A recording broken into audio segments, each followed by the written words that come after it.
You are about to enter the OPE BANWO Unplugged and Unscripted No Spin Zone. In this zone, there is no spin. There is no fear. There are no favors. We call out the goats. We celebrate the lions. We expose the Ojelus. We honor the Oshelus. Politics, economy, business, sports, life. If it matters to Nigeria, we tackle it head on. Raw truth, brutal honesty, zero apologies. This show is not for the faint-hearted. Welcome to OPE BANWO Unplugged and Unscripted No Spin Zone. You enter at your own risk. Let's go.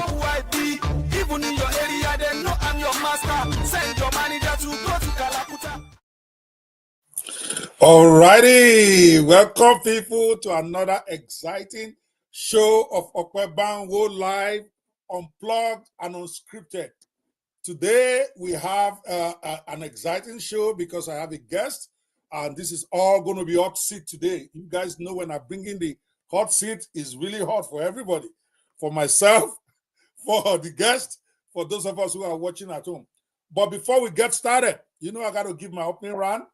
I call it the broken gavel, how to reclaim the Nigerian justice system. So good evening, Nigeria. Today we confront an uncomfortable truth. Our judiciary, once a symbol of justice and fairness, has now become a shadow of its former self. The very institution meant to uphold the law now stands accused of subverting it. Recent surveys reveal that a significant portion of Nigerians now believe that justice is for sale in our nation, that verdicts can be influenced, and that the scales of justice are always tipped by the weight of corruption.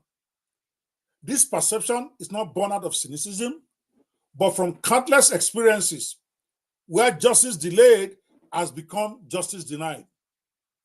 The consequences of this for our country are serious, especially in this season that myself and a few people are pushing for the Make Nigeria Great Again agenda, MANGA, that if America can have MAGA, why can't we have MANGA? Why can't we make Nigeria great again? So the consequences of this are very huge for our nation. When the judiciary falters, the very foundation of our democracy trembles. Citizens lose faith, not just in the courts, but in the idea that fairness and accountability are attainable. But despair is not an option. Giving up is not an option. Breaking up the country is not even an option. We must channel our frustration into action. We must demand transparency, integrity, and reform. And this brings me back to MANGA's first pillar, judicial independence. We have our 7 pillars that we believe can make Nigeria great again. The very first one I put in there is judicial independence. A judiciary that is free from external pressures, immune to corruption, and steadfast in its commitment to justice is not just an ideal, it's an essential. It's not just something we hope for, it's something we must demand. And it starts with you and I. It starts with me on my show. It starts with me at Nigeria Lives Matter and our MANGA agenda. It starts with you at home, listening, participating, and doing the little you can. It starts with our lawyers, with our judges. Every one of us have to work together because, after all, for those of you who don't understand that, it means that a child is smart, the old man is smart. Is how we built a great civilization in the land of Ife. And we start today with one of the most powerful voices in the judicial system in Nigeria. Not only is he a participant, he's actually at the highest level of our legal practice in Nigeria. And before I introduce him, of course, you know, I like to tell you guys why some of us abroad are so passionate about Nigeria. We have a love-hate relationship with our country. We want to hate it, we love it. We want to live it, we cannot stop living it. We go abroad, we leave it to go abroad, but when we are abroad, we carry Nigeria with us. We can't escape Nigeria. And with people like Donald Trump out there now telling us every day that even if we have a blue passport, you are really not an American. We know we have no other place to go. We all have to put our hands together, put our heads together, and work with those who live in Nigeria about how to make Nigeria better. It does not serve us to keep dragging our country down. At the same time, it does not serve us not to talk about what is not working in our country. We need a Nigeria that everybody can be proud of. Those who are in Nigeria, those who are abroad, and I'm not saying people should not want to go abroad. Abroad should be something you go because you know that you have a good country. You are going to go back there. The way they used to do 30 years ago, where nobody is hustling to go to America or London. They go there to have fun, knowing they're coming back. Not what we have now, where most of us, once we get that visa, we are just saying bye-bye to Nigeria. But it's not going to happen. Just shouting at Aso Rock. And that is why we also say we must hold our state governments accountable, our local governments accountable, and ourselves accountable. Because after all, those leaders came from us. We can't just say our leaders are a problem. We are also the problem. I'm also the problem. Because I'm supposed to be an open critic, but last election, I went and supported one party over the other. How can I criticize? How can I help to bring fairness and use my own brain, which is what God has given me, to provide solutions to our nation when I'm joining up one of the participants? No, that's not my game. I'm not a politician. I'm not running for office. So I have no business carrying placard following any candidate around, because my job is to hold every candidate accountable, whether in government, whether trying to be government, whether it is Peter Obi, whether it is the Jagaban, whether it's Atiku. I shouldn't care.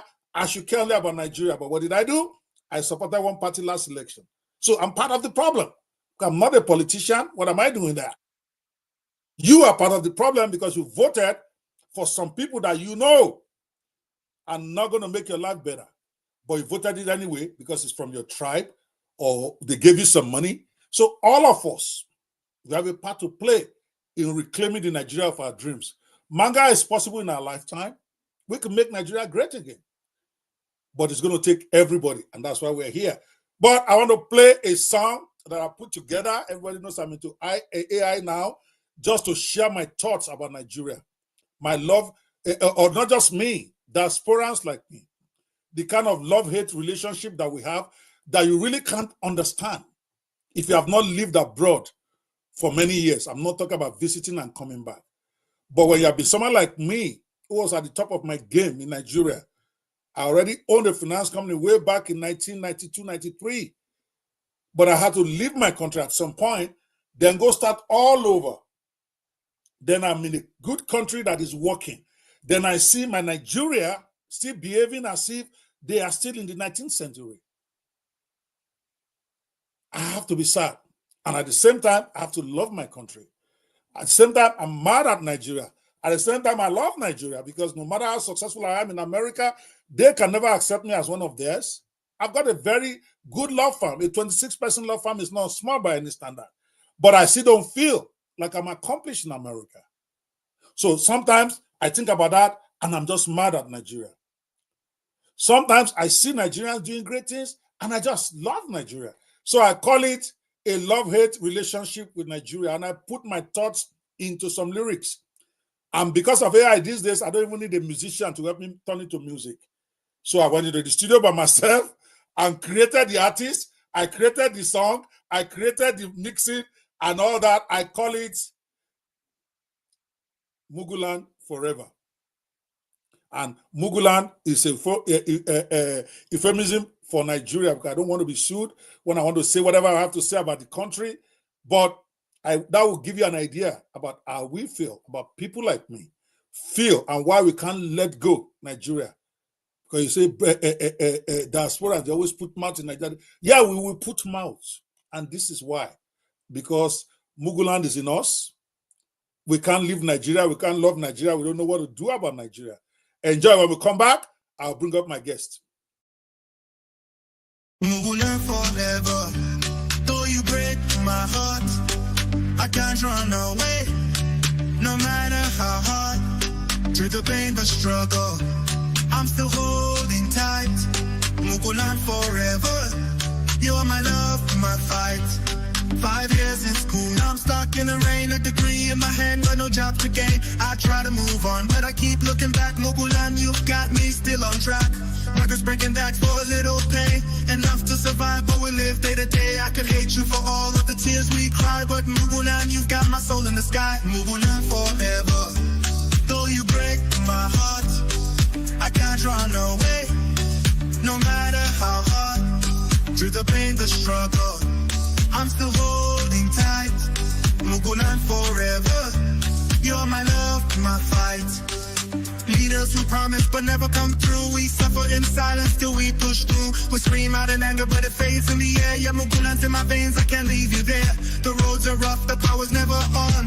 Floods hit our homes but somehow we're strong. I dream of a life in a faraway land, but Mugulan, you're the home I can't disband. Mugulan forever. Though you break my heart, I can't run away.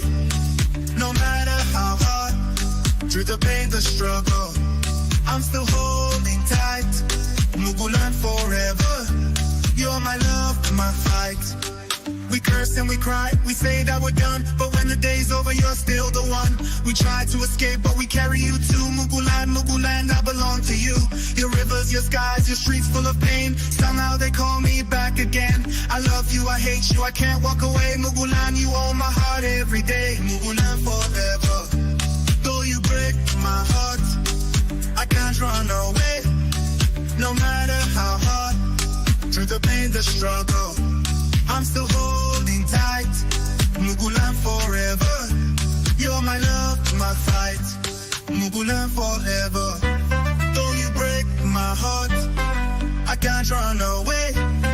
No matter how hard, through the pain, the struggle, I'm still holding tight. Mugulan forever. You're my love, my fight.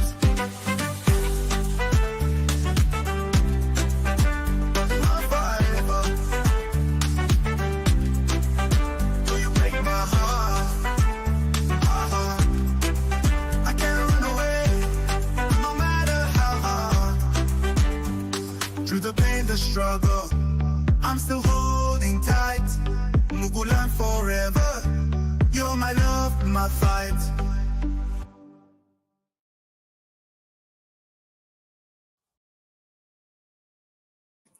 Now, maybe you get an idea about how we feel about Nigeria. It's a love-hate relationship, but it's our country. So today, we're going to be unpacking one of the pillars that I believe personally, along with my organization, Nigeria Lives Matter, that could be one of the things we need to be able to make Nigeria great again, our judiciary. And I have with me a special guest today, who graciously, because some of the people in Nigeria, they don't want to come on my show because they just can't deal with the honesty of it and the intensity. But he actually dared me. Let's do it, and he's been here tonight. So I'm so excited to say, guys.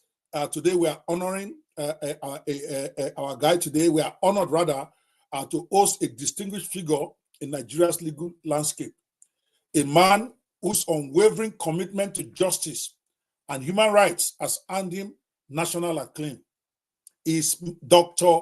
Monday OnyekaChi UBANI, S.A.N, affectionately known as MOU, is a renowned human rights lawyer, public affairs commentator, philanthropist.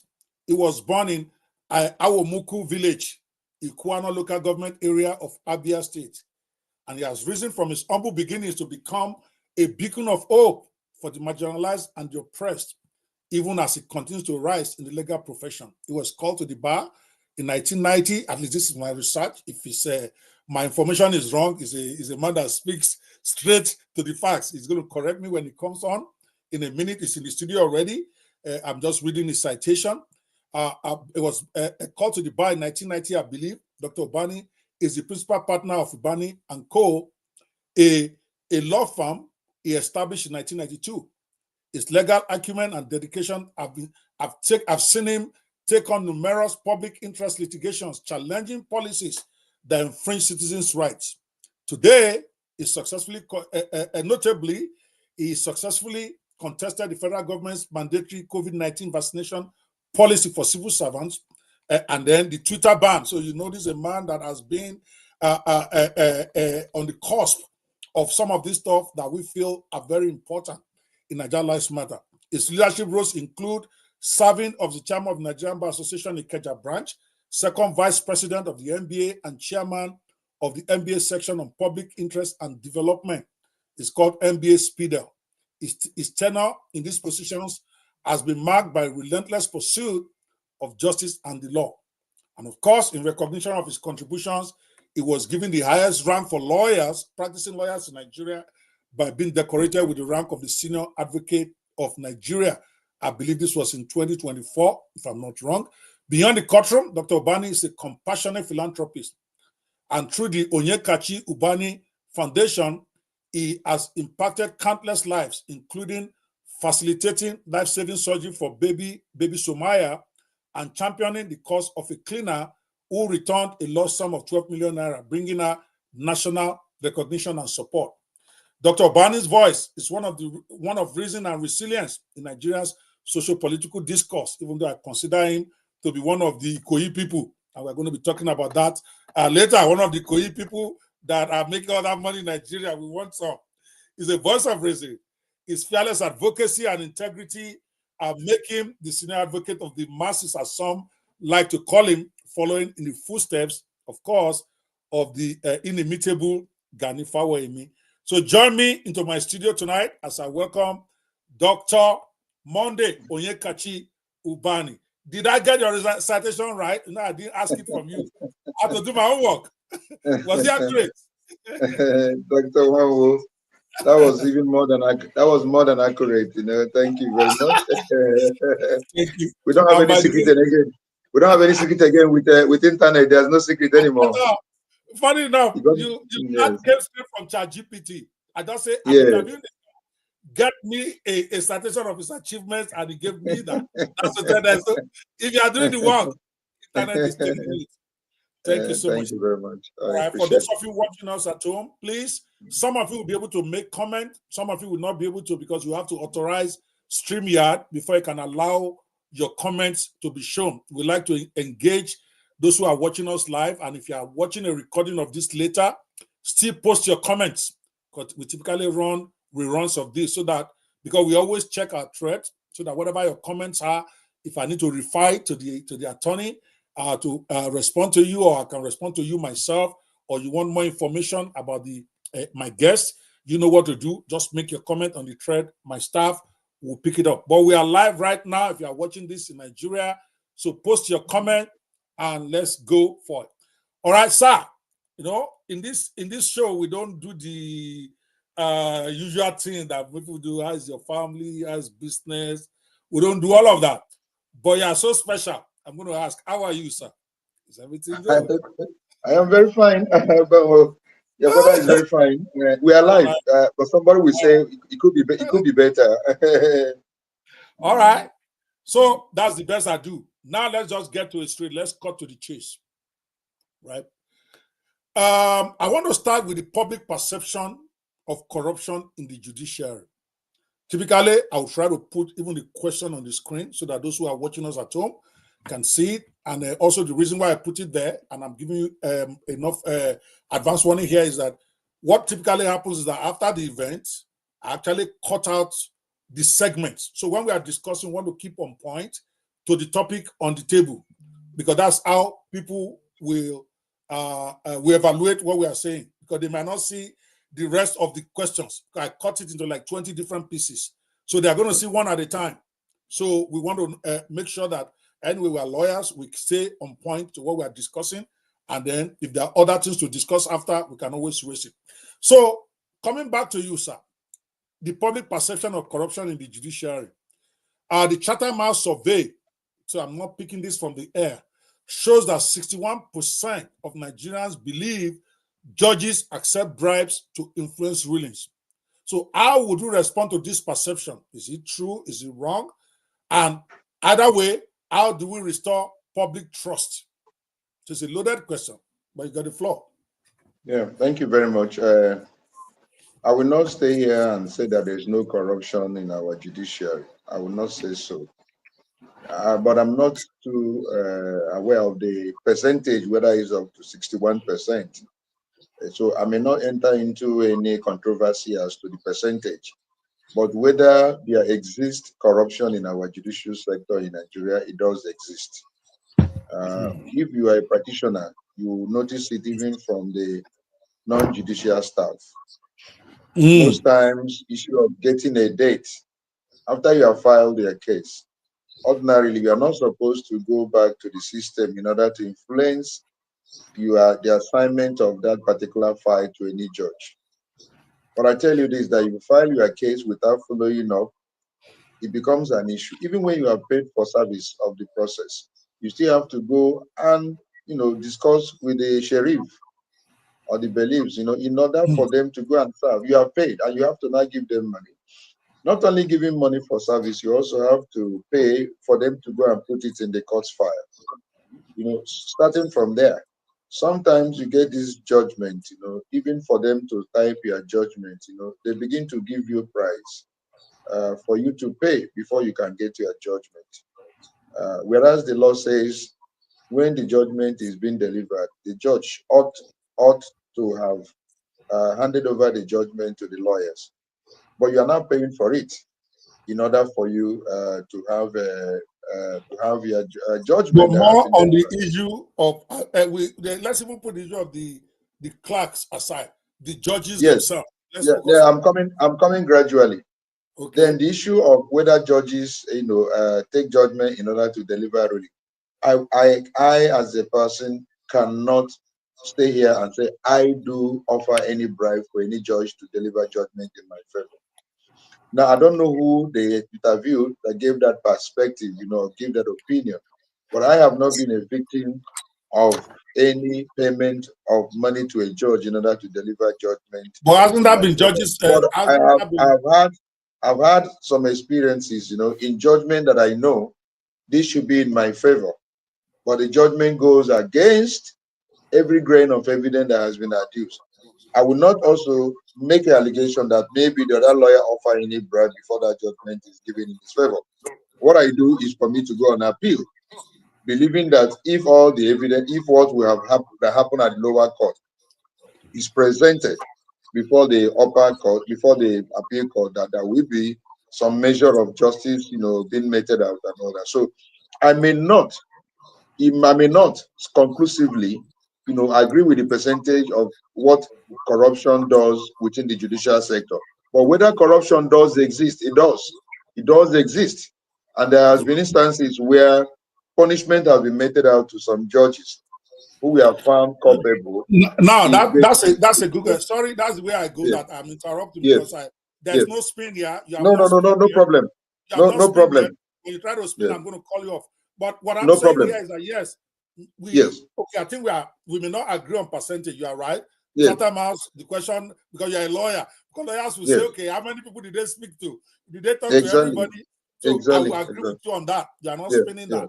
Or you did agree that there is corruption. So the question then is, how do we restore public trust? Because I'll tell you, what really gets me mad, you will find somebody guilty, and I'm talking about the MBA, I'm talking about the body of benchers or whoever it is that is disciplining them, or the judicial commission, they will find somebody guilty of corruption.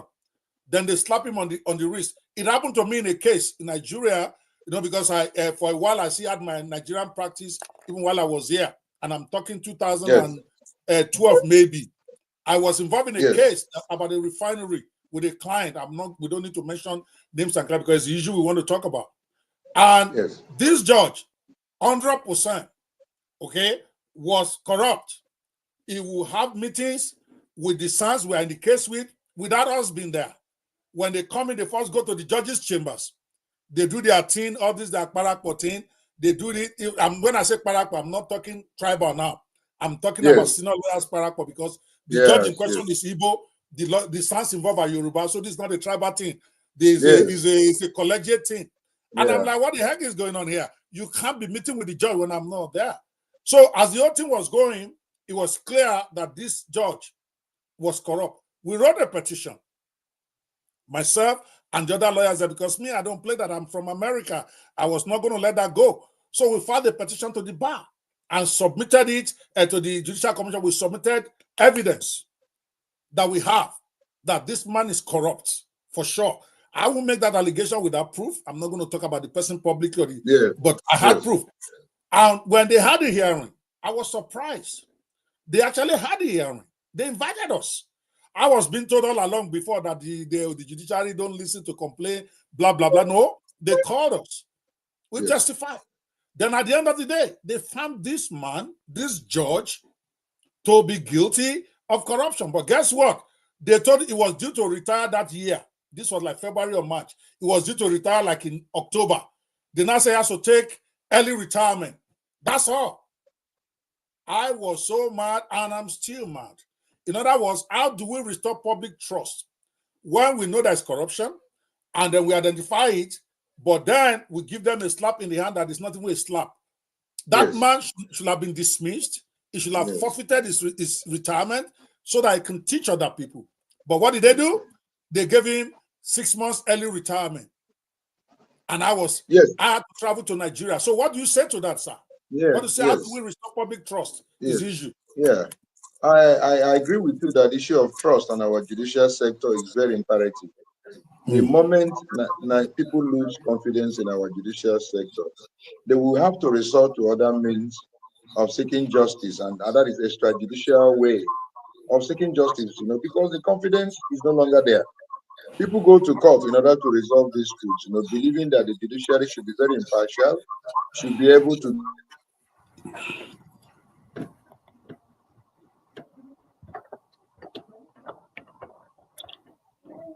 Sorry, people, I think our guest froze for a minute, this internet and stuff like that, but he'll be back.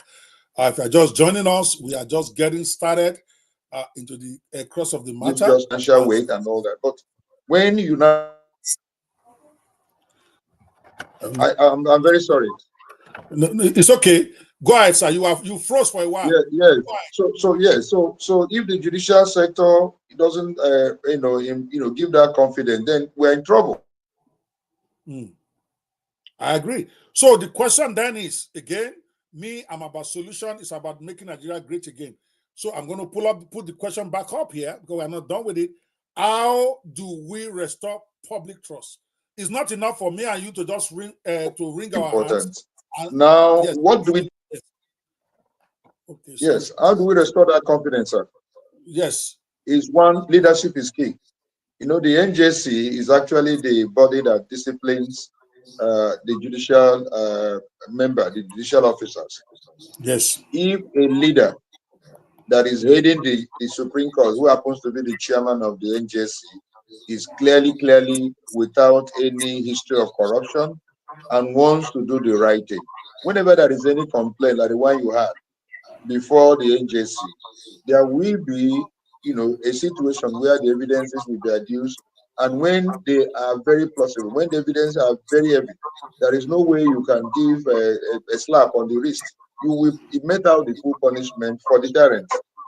So recently, of course, you are aware of what has happened another 2 or 3 days ago, where some judges were suspended for 1 full year without any salary. I'm sure you're aware. Yes, that is the problem. Yes. Why suspension? Yes. Why should they still be on the bench if they are found guilty of corruption? If you are found, the rule also specify the punishment for certain offenses, because there is judicial conduct, conduct code. There is a code, and the code also if you do this, this is the penalty. So they will not exceed what the law is has also prescribed. Then maybe we need to change that code. Yes, that every misdemeanor must lead to dismissal and all that. So I'm saying, sir, hold on, sir. Yes. What was the event of these judges? Can you summarize it for us? The ones that were suspended. One of the cases that were that I know involving Justice Ekwo, I understand that they filed all their processes or their motion. And maybe their counter and their written addresses. But I think he took those the case that day without hearing lawyers maybe adopting the processes they have filed, right? Okay, so they felt that the procedure is that the man should have probably hear from all the parties before, going ahead to reach a conclusion. And he went ahead even to dismiss the criminal charge, even though there was an application filed. So the allegation was that he went ahead in a matter, that is before him without giving the parties opportunity of maybe adopting their written addresses. So they felt that, look, for breaching that rule that says that parties must be given an opportunity, that this is the punishment. So I am saying that at least there has been a measure of punitive measure meted out to those justices. Unlike before, you see glaring case of misbehavior, and nothing happened under one particular CJN. I won't mention his name. We had a case. Sorry about that. We had a case where a judge gave an ex parte order. Yes. In a judgment that was given by a federal high court in Abuja. Okay. They went to a state high court in Abia State and got an ex parte order restraining the swearing in of a particular governor that has been declared a winner by the federal high court, right? And we laid a complaint before the NJC and say, under what law? Because if a judge of the same court of coordinate jurisdiction has given a judgment, what you should do is to go to a higher court of appeal, to set aside that order, and not for you to run to the same court of coordinate jurisdiction. And it was under a CJN who eventually also was dismissed that these complaints were made. But because of what they have eaten or whatever they have, that judge was never invited. Our petition was not even attended to. He was never invited. No, nothing happened. He gave an order invalidating an order of a court of the same coordinate jurisdiction. Yes, I mean, there are instances where no punishment has been meted out for some of the ills, we've been complaining about, right? So, but in this instance, we have seen now some measure of punishment against any judicial misbehavior or misconduct. At least we are starting somewhere, and that is very encouraging. If there is any misbehavior, then there must be punishment.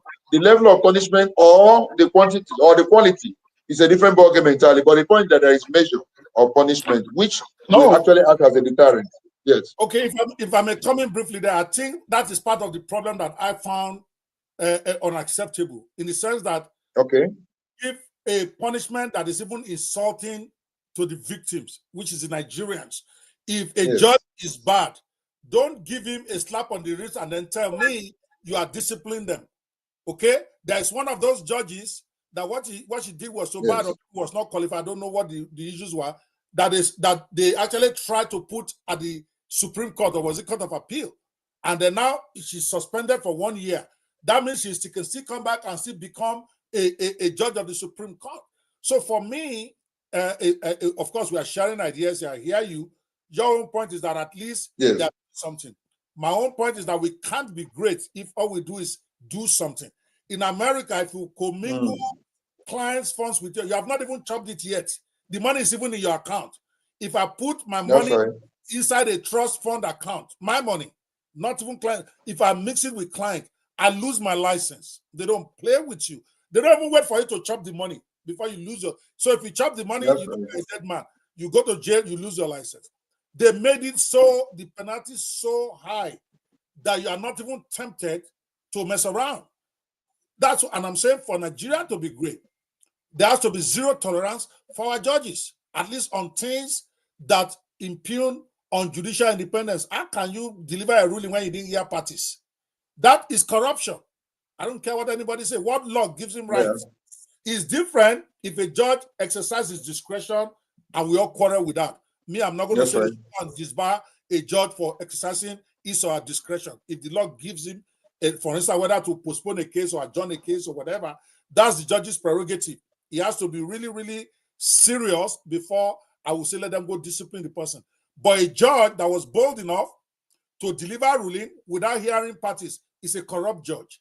He should not be suspended for a few months. He should be taken down from the bar immediately. So that way, other people will learn. That's my own. So don't tell us. And I know that you've been even on the other side of a lot of this stuff. You've been a victim yourself. But we can't improve this stuff when we keep saying, oh, maybe they are doing something. Nobody goes great by just doing the normal. What do you say to that? Where we actually increase the penalties for malfeasance. I think we're having. Yes, I can hear you. Are you there? Or maybe I'm the one frozen. I look okay on my hand. Maybe I need to go to the live thing and see what it looks like. Can you guys out there watching this? If you are there, there's so many of you. There are dozens. Please let us know that you can hear us. Join this conversation. This is about your country too. You must have a say. While we wait for Barrister UBANI to come back on, it's frozen where he is. Okay, it's gone, but it's going to be back. All right, so I see my. Okay, yeah, I'm live.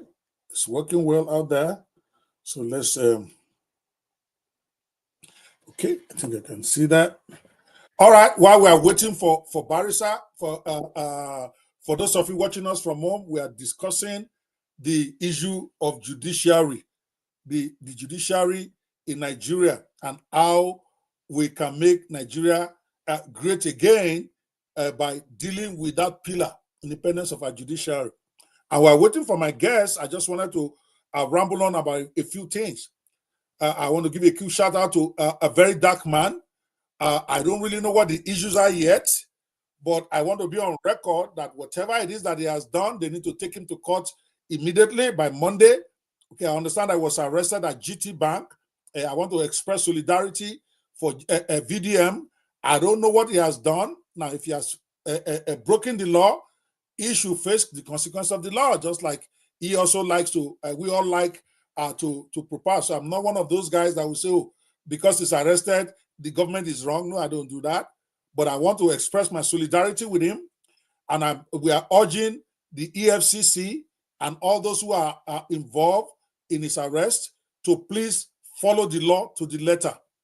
Calling him like a raburasa or a saboteur from what the EFCC has said is totally unacceptable. You cannot call a man a saboteur because he's pointing attention to what is wrong in our nation. I just wanted to put that out there.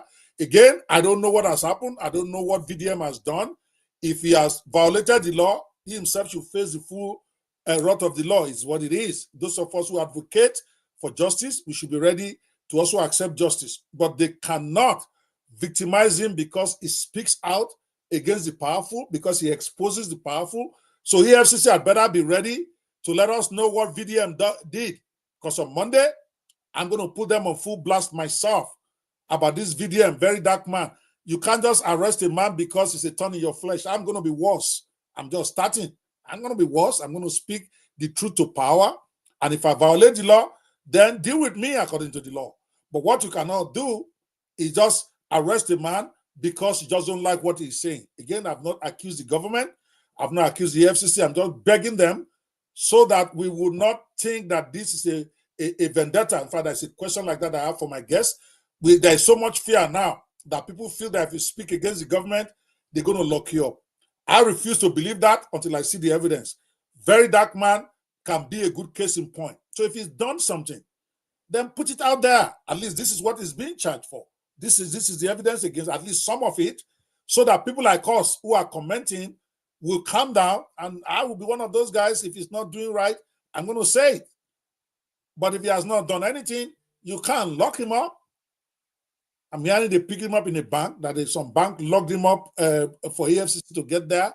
I don't know the facts, so I'm not speaking to the facts yet. I'm just saying, let us make sure my guest is back, so I'm going to leave that for a minute. I was just talking about very dark man.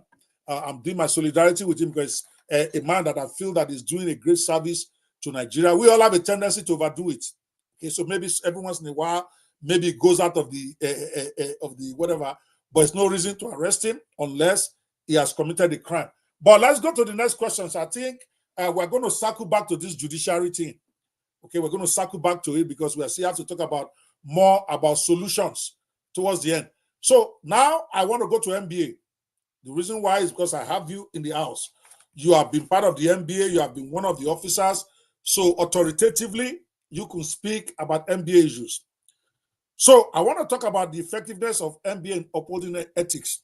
Because the critics have argued that the NBA has been ineffective in disciplining its members who engage in unethical practices. So how do you, as a practitioner, as a S.A.N, now sitting at the highest level of this game, how do you assess the NBA's role on professional standards? Will you give them 80%, 70%, 20%? How have they done? What can they do better? Go, sir. Yeah, the issue of discipline of members of the bar was taken away from Nigerian Bar Association some years ago. Oh, really? Yes. Yes. Go on. In fact, there are certain things you can't do, and that's why NBA for so many years now have been clamoring autonomy and discipline their members. We want a situation where we have to wait for certain authority to now give us the go ahead. There are instances at the local level. When I was chairman of NBA, if any person misbehaves, we set up a committee and deal with it. There were monies recovered. In fact, there were instances where people came with complaint that these lawyers, have collected money and they have not done the work that they have paid them for. And we called those lawyers and said, we are going to ensure that you are suspended from practice if you don't do this. Just mere threat from the NBA. And then they trembled and returned back the money. There has been instances, but over the time, we have been having issues where we are now saying that we cannot. And remember that even when you discipline, the person has still have a right to go to Supreme Court as a court of final appeal. Fine. So I know many lawyers who have been suspended from practice, those who have been banned for life, but they are still practicing because the matters are still pending before the Supreme Court. So I'm saying the NBA said, give us autonomy. That if you have members who are misbehaving, we should be in a position to discipline them without recourse to any external force or any external authority.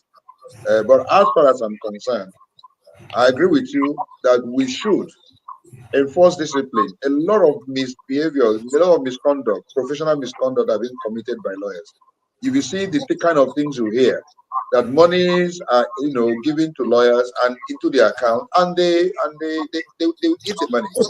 That drives me crazy. That responsibility yes, it happens, and nobody does anything. Now, even issue of cases being filed when they are very filivorous. As far as I know, the UK, America, where you practice law, you don't go to court over filivorous matter. If you do that, you lose your license. In fact, the clerk will even dismiss the case before you even see judge. Before you even file it. But here, all manner of useless cases, even appeals. Now, as I speak to you, I have an appeal. I got a judgment in 2019 over a land, and my colleague, who is always on television speaking about ethics and all that, brought a notice of appeal. And since 2019 to date, he has not filed any brief. Wow. He has not filed any brief. He just hung the case there, knowing fully well also that. Why wouldn't internet do this? Sorry, you cut off a bit. Internet is becoming a nuisance. I don't know where. Yes. You repeat the last two sentences. You talk about him filing a case since 2019 and he has not done anything. Then you froze. Can you take it from there? Did you get that? It looks like you're back. Can you hear me, sir? Yes, I'm hearing you. Are you hearing me yourself? Yeah, I'm hearing you now. I'm saying that you froze when you said a colleague. Yes, you have also frozen yourself. Okay. Can you hear me now? Yes, I'm hearing you. I hope you're hearing me too. Yes, let's take it from that 2019. And so the lawyer filed a notice of appeal, and up to now, 3 years down the line, he has not filed any appellant brief. Now, because of the fact that a court of appeal, they have so many cases, from 2014, 2012, they have not. So they're not even talking about the one of 2019. So you have to wait. You have to wait for additional 4 or 5 years before this matter will be given a hearing notice. And so people are taking advantage of that. He knows. And that's why he has not filed anything. And whenever I bump into him, I say, my friend, you have not. He said, no, tomorrow we get our decision. And he has not up to now. Wow. So what I'm saying is that many senior lawyers are engaged in all this misconduct, professional misconduct, and they know that our system is not firm enough to take disciplinary action against some of them, and that's why they get away. They do a manner of things and get away with it. But I think we should be a bit firmer, and we should be a bit more serious in ensuring that lawyers, adhere to professional conduct. If we don't, then there are consequences, and those consequences should be heavy enough to deter those who potential, persons who want to commit professional misconduct while in practice and all that. I agree with you. We are not firm enough, and we need to do more in order to reach. Awesome. I hope I'm not frozen again. No, you froze briefly, but it's okay. We can hear you. Well, thank you so much, Barrister. For those of you just joining us, you are listening and watching Barrister OnyekaChi UBANI duking it out with me tonight on the stage of our bar and our judiciary. And so far, he has not given me any spin. You guys know that if spin comes in, we start to fight. He has not been spinning, so I'm good. So we're going to take it. We are taking it more little by little to the hot seat now. All right. So now let's still on the NBA side. Many believe, including me, by the way, that the NBA has become politicized, affecting its objectivity. How can the association maintain neutrality while still effectively engaging in national discourse? I think that is part of what we should be discussing for Nigeria to be great again. So I'm asking you. That's right. Yeah. Yes, sir. It has to do with leadership. Over time, the NBA as a body has not been very fair in electing credible, people that will run the leader, run the affairs of the body. If you know what happened, when Akaba Sharon and the rest, were NBA presidents, of course, NBA used to get the support and respect of majority of Nigerians and even the government that were in power because they were not ready to compromise. So getting, effective leaders that will not in any way be pressurized into succumbing to any political maneuvering and all that. It's very difficult. What we have over time now is that people who run for the presidency of the bar are multi-billionaires because you got to spend good money for you. I heard about that they spend billions to actually even win the NBA election. Why I hope I've not gotten frozen again. Am I? We can hear you. You are frozen, but are you hearing me, my brother? Yeah, I can hear Doctor, you. Doctor, are you hearing me? I can hear you. I can hear you. I can hear you. Even though you are frozen, yes. I was hearing you. Yes. But go ahead. Yeah, yes. They spend so much for you to be an NBA president. Why? Why did they spend so much billions? Yeah, if you want to be an NBA president, you must have a budget from 500 million upwards.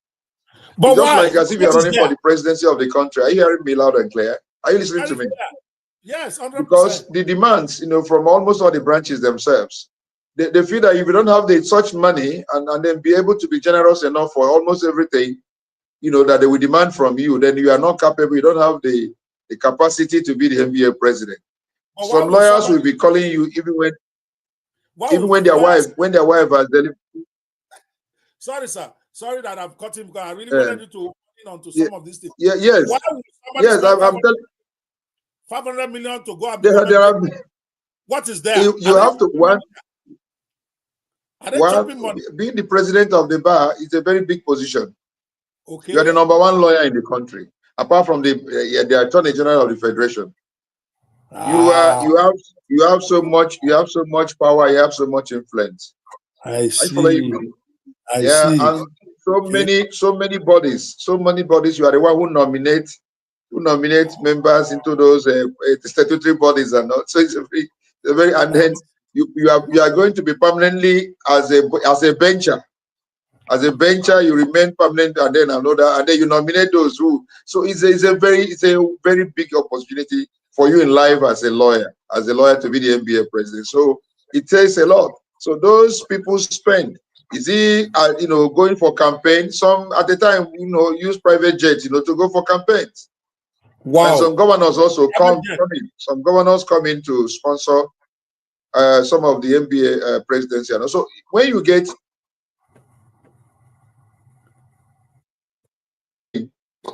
who from beginning have received the support of government or the governors, while running for the presidency of the bar. You don't expect that president, to be very neutral when it comes in, right? Because the government has contributed a lot in him becoming the president of the bar. So they will also want him not to criticize and be too confrontational with the government that is in power. So they show interest who is going to be the next president, and they sometimes sponsor who becomes the president. So it affects the neutrality.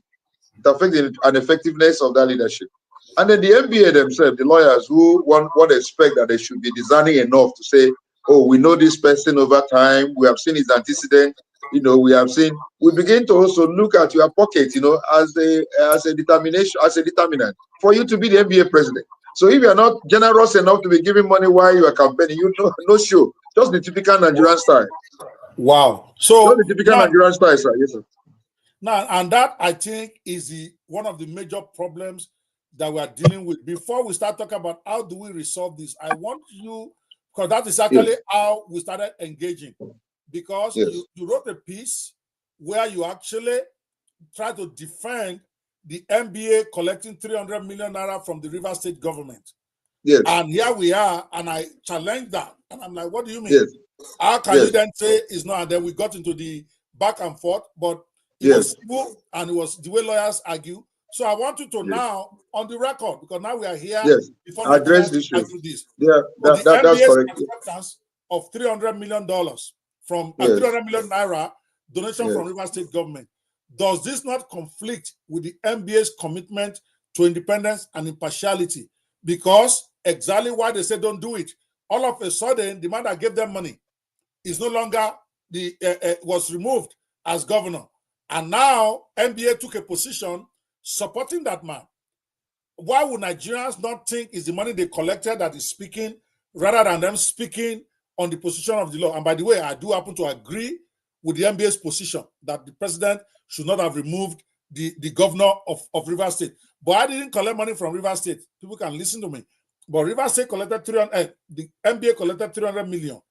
And then the next day after the guy was removed, they're making noise. And that is the problem.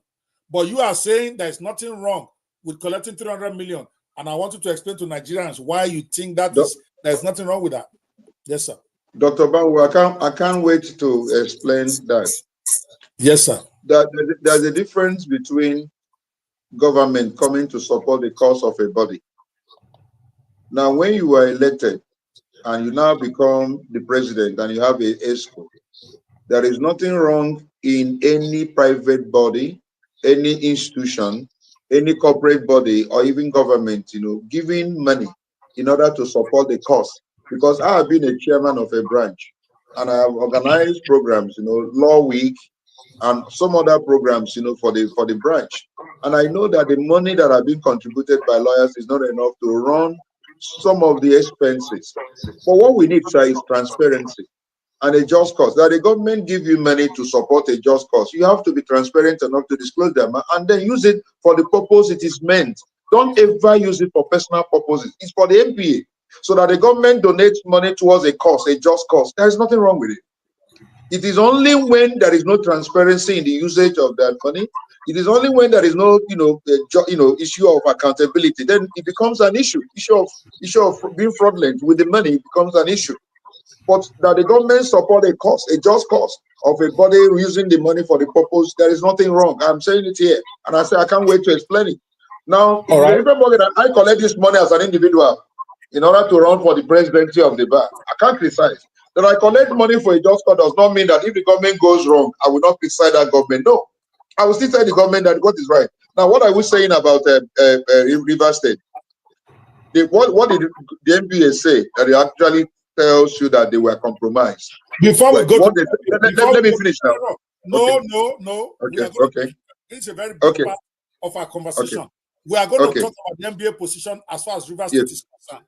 You have made a clear statement, and I want us to discuss that statement first. Okay, correct. Just like lawyers. No, that's correct. And I think, with all due respect to you, I think you have just highlighted one of the biggest problems in the NBA, because if a S.A.N is saying there is nothing wrong in the NBA that is supposed to ensure that the government opposes the law, that there is nothing wrong in them going to collect money from that government, then I'm worried, because not only must the NBA be seen to be doing its work of holding the government accountable to uphold our constitution, they must be seen to be doing it. Not only must they do it, they must be seen to be doing it. That is why we all know about all these equitable laws. That is why, for instance, because what you are arguing now, the judges that were disciplined for collecting money from the bar members, those who appear before them to go bury their mother. Okay, you will say it's for people who are no, they are. Okay. Oga, I deliberately let you finish. Okay, all right, go ahead. Go ahead. As you will say, sir, I'm still on my feet. I mean, I agree with you. Yes, okay, sir. Yes. So my point here is that if the NBA that we are all trusting to uphold our constitution, which at any point in time we know the government is trying to subvert, we see it, then they go to that same government and say, support my conference coming up. How can we expect that they would then be fair? You yourself said it, that some governors sponsor NBA presidencies, so that when they get there, they will not be too hard on them. Nothing goes for nothing. Nobody gives you 300 million because they love you as an NBA.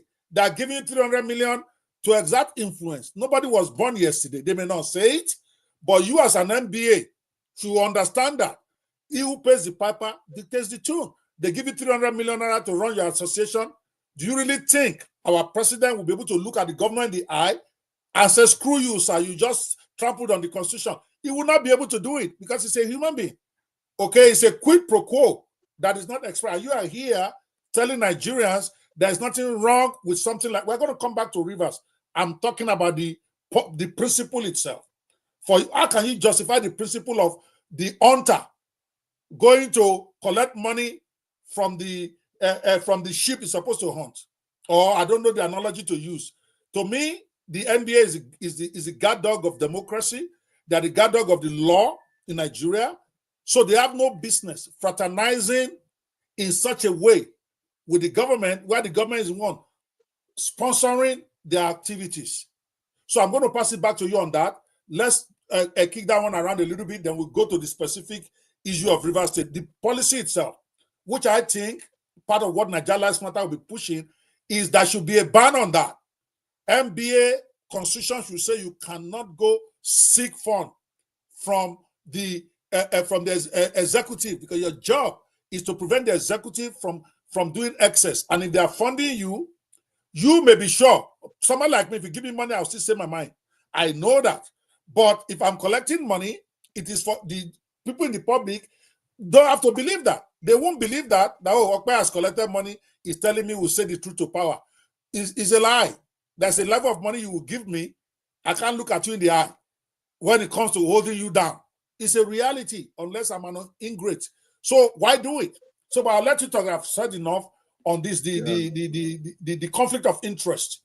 Yeah. And you are saying it's okay before we go to Rivers. Yes, sir. Go ahead, sir. I'm very happy that this conversation is between two lawyers, who will not allow sentiment to becloud their sense of reasoning. And I'm very happy that you even mentioned issue of law. At any point in time that the law association, I'm talking about NBA, is of the opinion, very candid opinion, and that is majority of opinion, that we should not, from now onwards, accept any government patronage whatsoever in order to maintain our independence. That would be part of the constitutional provision. But as I speak to you today, both in all our laws, setting up NBA, has not in any way said you should not accept any government sponsorship, for your programs. What the law says is that whatever money is accepted must be properly accounted for, and it must be geared towards the purpose that the money is meant. So that has to be settled. If tomorrow NBA comes up with a policy and comes up with the law and say we should not, why would I, as a senior advocate of Nigeria, why would I, as a lawyer, be arguing, to the contrary, and say, that is not the position, that you should go ahead and accept the money? But I'm saying there is no constitutional provision, as I speak to you today, under our law that say we should not accept that. That is one. But we can also say it. In the absence of that law, there is fundamentally nothing wrong in you having government sponsor a program, provided that you account for whatever that money is meant for. You don't use it for your personal purpose. It's a different ball game. You are giving me money to go and bury my dad and all that, by you mentioned a judge being given money and all that. Of course, there's no way the judge will, because that's the personal money. But this money is not be given to MBA for them to pocket. It is meant for the collective, program of the MBA. And so at any point in time, the MBA will also sit down and say, this government that is sponsoring us, look at what they have done. Are they right? Are we going to support them because they have given us money? Are we going to tell them that they are wrong constitutionally or legally over this issue and all that? It will be taken by NEC. It will be also taken by the General Assembly. Are we now going to sell our independence because of the fact that somebody has funded us and is doing something that is illegal, unconstitutional, contrary to the rule of law that we believe in? We now say, because of the money he has given us to run a program that is not meant for me, that is not meant for any of the members, we should now go ahead and say, the government has what they're doing, we're clapping for them. No, I don't think. MBA can be for sale. MBA, everywhere all over the world, any professional body takes funding, not only from individual members, also from any of all these organizations and all that, in order for them, but that should not in any way, make that body to now become subjugated to the government, because he gave you money. They are not the only one that gives money. Other people give money, not only the government, other people give money. Why must I now be the one subjugating my independence because somebody has funded a project of MBA, not my personal project? It's not for me. It's a different thing. I collect this money and pocket, and that's where the problem comes. Most times they may collect this money and they share it, and it doesn't get to the purpose. And whenever it comes for any discussion, they will not even bring up the discussion and all that, but nothing stopping members saying, no, this government has actually gone beyond this limit. What are we saying about it? Is it because they gave us money? And there are radical lawyers within who can raise that issue as such. So I'm saying, let there be a law. And I'm very happy you said that the law is being pushed, from your own angle, to say, look, as a neutral body, as a professional body, don't accept anything from government. Remain neutral. And then don't allow them to sponsor anything and all that. That is what is applicable. International best practices that they don't accept. Fine. You push that law, and if it's an actor, I will not stay here and begin to argue that there is nothing wrong. No, I won't do that because there is already a law. But in absence of existing law, doctor, it would be wrong for me, who has been in the forefront of organizing program, knowing the paucity of funds, that when you want to do this thing, if you are organizing a program, you will sweat. You write to lawyers, and they will tell you no problem. As the program is coming, nobody's bringing the money. I organized my conference, Spidel, before I left power in Lagos, and I was looking for funding. To pay for hotel, to pay for food, to pay for the venue. The money that members contributed was not, because they were all also crying. If you ask them, they say, no, we are not going to pay. It's like life is difficult in Nigeria and all that. Where do you get the money? I ran to the government in Lagos State. Luckily for me, the chief of staff, and the attorney general then was very kind enough to convince the governor, say, please help these people. And he was able to give us 20 million or thereabout for us. And that paid our bill. And then together with the money that people contributed, maybe 10 million. But my expense was more than 40 million. And I was sweating, writing all the senior advocates, and some of them would just give me 10,000 or 20,000. What do you do in this circumstance? When you organize the program, all these people who are telling you this thing, they've never been involved in organizing MBA things. The Femi Fernandez of this, all of them, they have not been involved. They stay outside to, but when you come in and begin to see the practical problem when you're organizing program, and there is no funding, and you need help, you will now understand what I'm talking about. It's easy to criticize, run down, there's not, you should not accept anything. Wait until you organize a program and there is no money for you to carry that program, and people expect you to perform. And then you now know that when that fund comes, that you go and pray and thank God that the money has come in order to relieve you of shame and make sure that you succeed. So it's not easy. I'm not in any way making this thing that we should be accepting money from government to compromise our independence. I'm only saying the reality, the practicability of saying, no, don't accept from them. We are going to have enough money and all that. Those members will complain when it comes to, let's fund it. Let's give 200,000 for each person, and they tell you, okay, you cannot tax us. We cannot do, it becomes impossible for you to run a program. But it is easy to criticize. It's when you are in power, when you are in government, I'm seeing things, that when I was outside, I will run down government, it's not easy. Do you know that I obtained judgment against National Assembly? When I was outside, before we go, let me finish now. Give me. I'm on my feet. I'm on my feet now. Remember, you said you're on your feet. I'm on my feet. I'm not. You know, while outside, while outside, I got a judgment against National Assembly. I felt that they were throwing money all over the National Assembly. Are you following me? So that they should not. Now I have entered into national. So where is the money? They say every day they're collecting billions and all that. I've not seen. I've been here for almost a year plus. My salary is not enough to run. So my salary as special advice is not enough to run. I rely on my practice in order to sustain myself in Abuja, sir. My rent alone is over 7 million.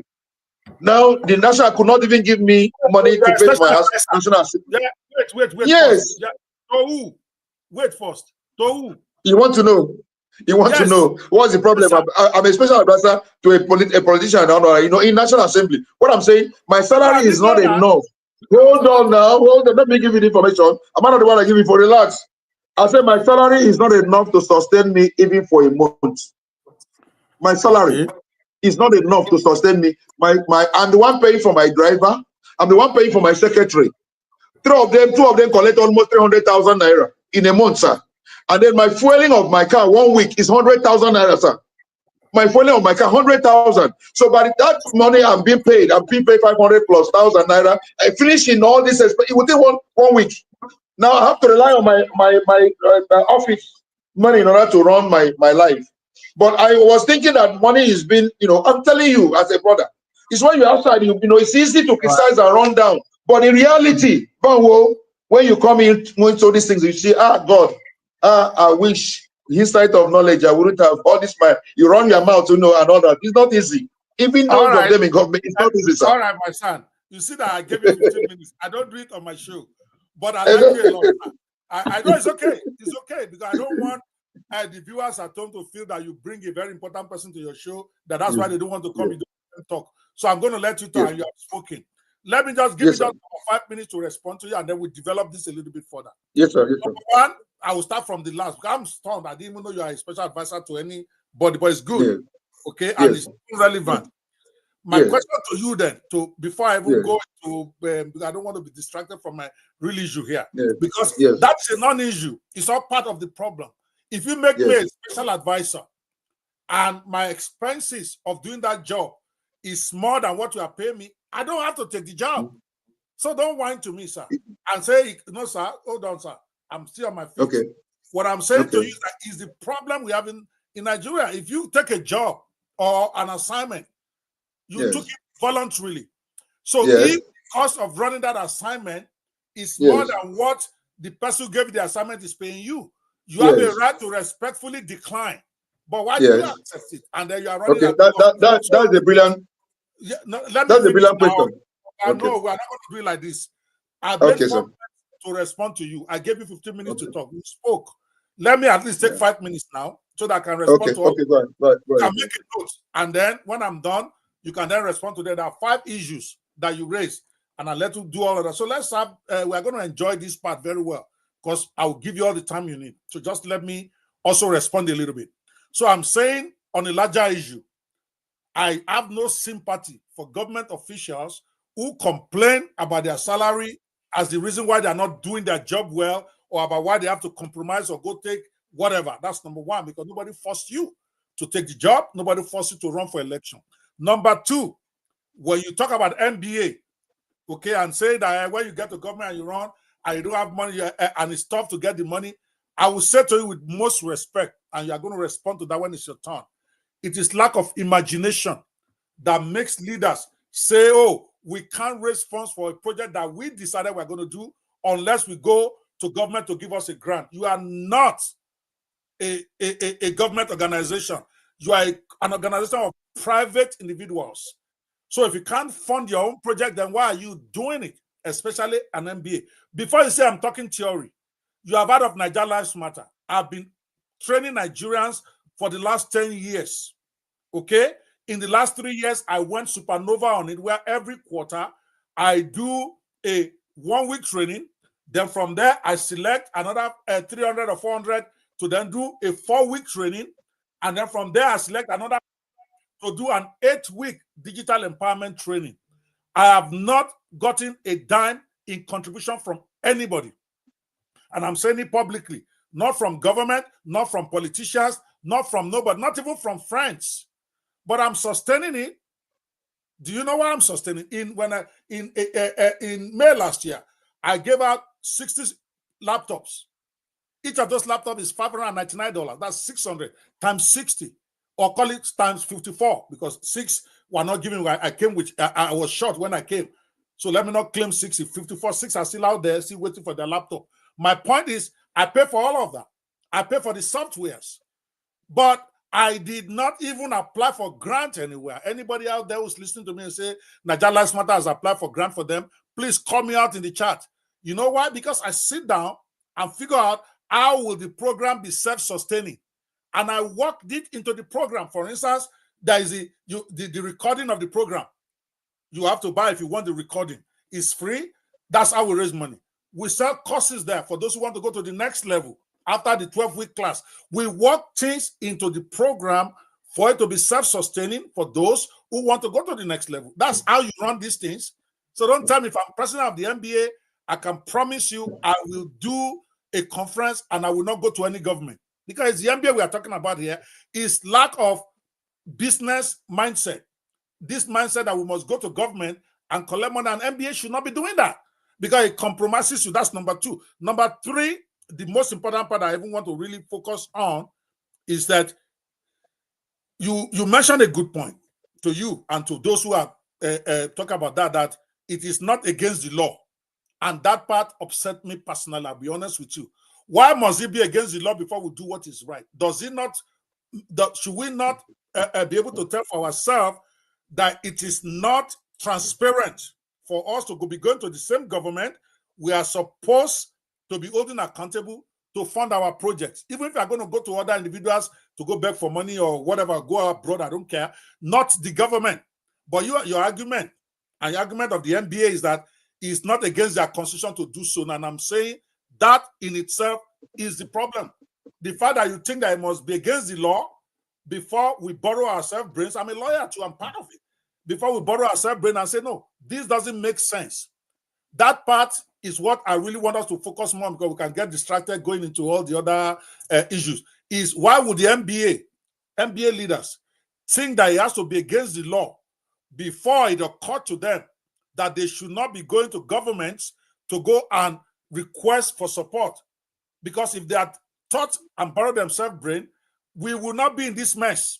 I said we, because I'm a lawyer myself, where all of a sudden WK is now weaponizing that and say, oh, it's because NBA may not have been compromised. I'm not going to stay here and say they were compromised. But WK made it appear so. Oh, they've collected 300 million from this guy. That is why all of a sudden they are shouting. Are you going to blame him? But if we didn't put ourselves in that position, that's the reason why judges don't go to parties. They have a right, constitutional right, to go to party and get drunk. Okay, but they can't do it. It's not against the law for a lawyer, a judge to go and be sitting at bar and be enjoying himself. But many of them don't do it. I have some friends who are judges. They will not go anywhere that is public with you. You can take them to lunch, just the 2 of you or 3 of you talk, but they will not come to big parties. Why? Because they are trying to preserve their independence from the eye of the people. If people see them doing party with Otedola, for instance, and Otedola now has a case tomorrow, it does not matter if they judge the case fairly. Me and the public looking at them, we say, oh, he went to party with Otedola yesterday. If Otedola won that case, then that means the judge is compromised. So the judges borrow themselves brain, the smart ones. They don't go to places where tomorrow it can be an issue. And that's what I'm saying. Why is the NBA, and that's my question really, why does the NBA feel it must be against the law first before they understood that it is wrong morally, it is wrong as an organization to be going to state governments of all places to get funded for their project? Over to you now, sir. Banwo, thank you very much. You know, I like you. You moralize a lot. No. You moralize. You are not. Yeah, just allow me now. You moralize it, and I like you. I like your sense of morality, and I like your sermon on the Mount of Olive. You know. But I tell you this: the reality in life, Waka. The reality, Waka. The reality is that I like those who moralize. I believe that as a lawyer, I must talk from the point of law.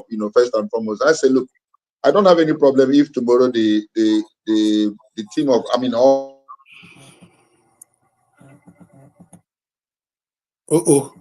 I think it's frozen. If tomorrow, I hope I'm seeing you. We're back. You're back. You're back again. You're back again. Go ahead. Yes, we're back. If tomorrow that the group of lawyers in Nigeria come together and say, look, gentlemen, we should not allow this because we have issue with our independence if we collect any funding from any source other than within ourselves. I don't have any problem with that. And we all agree and put it in our law books. That's the way things are done. And you are saying, look, I will push for that. And I say, we don't have a problem with that.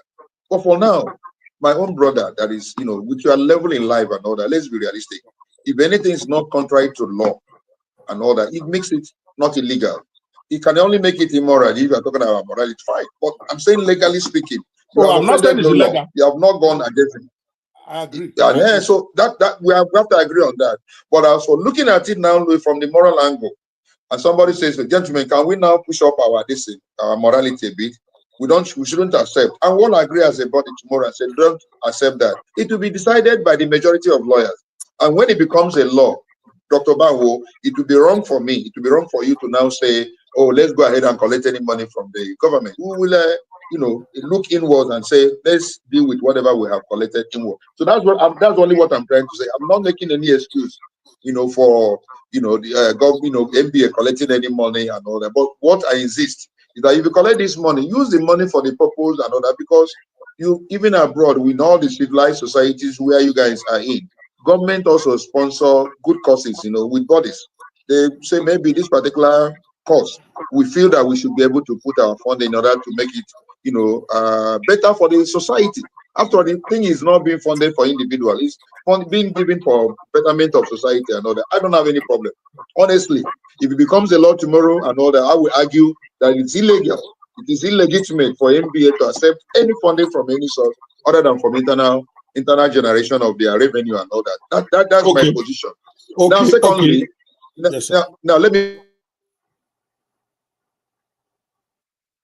So it's frozen, guys. It's going to be back. If you're just joining us, you are watching OPE BANWO live, unplugged and unscripted. And tonight we are looking at Nigeria, the judiciary, and the bar, and we are having a hot seat conversation with Barrister. Now this accept, maybe a stipend. Sorry. Somebody called. Yeah, you froze. So I was just. I was just. Yeah, somebody. Thank you very much. But go ahead. Yes. What I'm saying, everything. Why I brought that example is that this is where I used to be. This is where I am, and I'm having issue that the so-called money you think that is on the ground is nowhere. I'm not complaining that I have an issue with whatever I'm earning, and all that, and that is the reason why I'm not performing. No, I didn't say so. I'm not saying I'm not performing. I'm saying that there are instances you have view about certain institutions.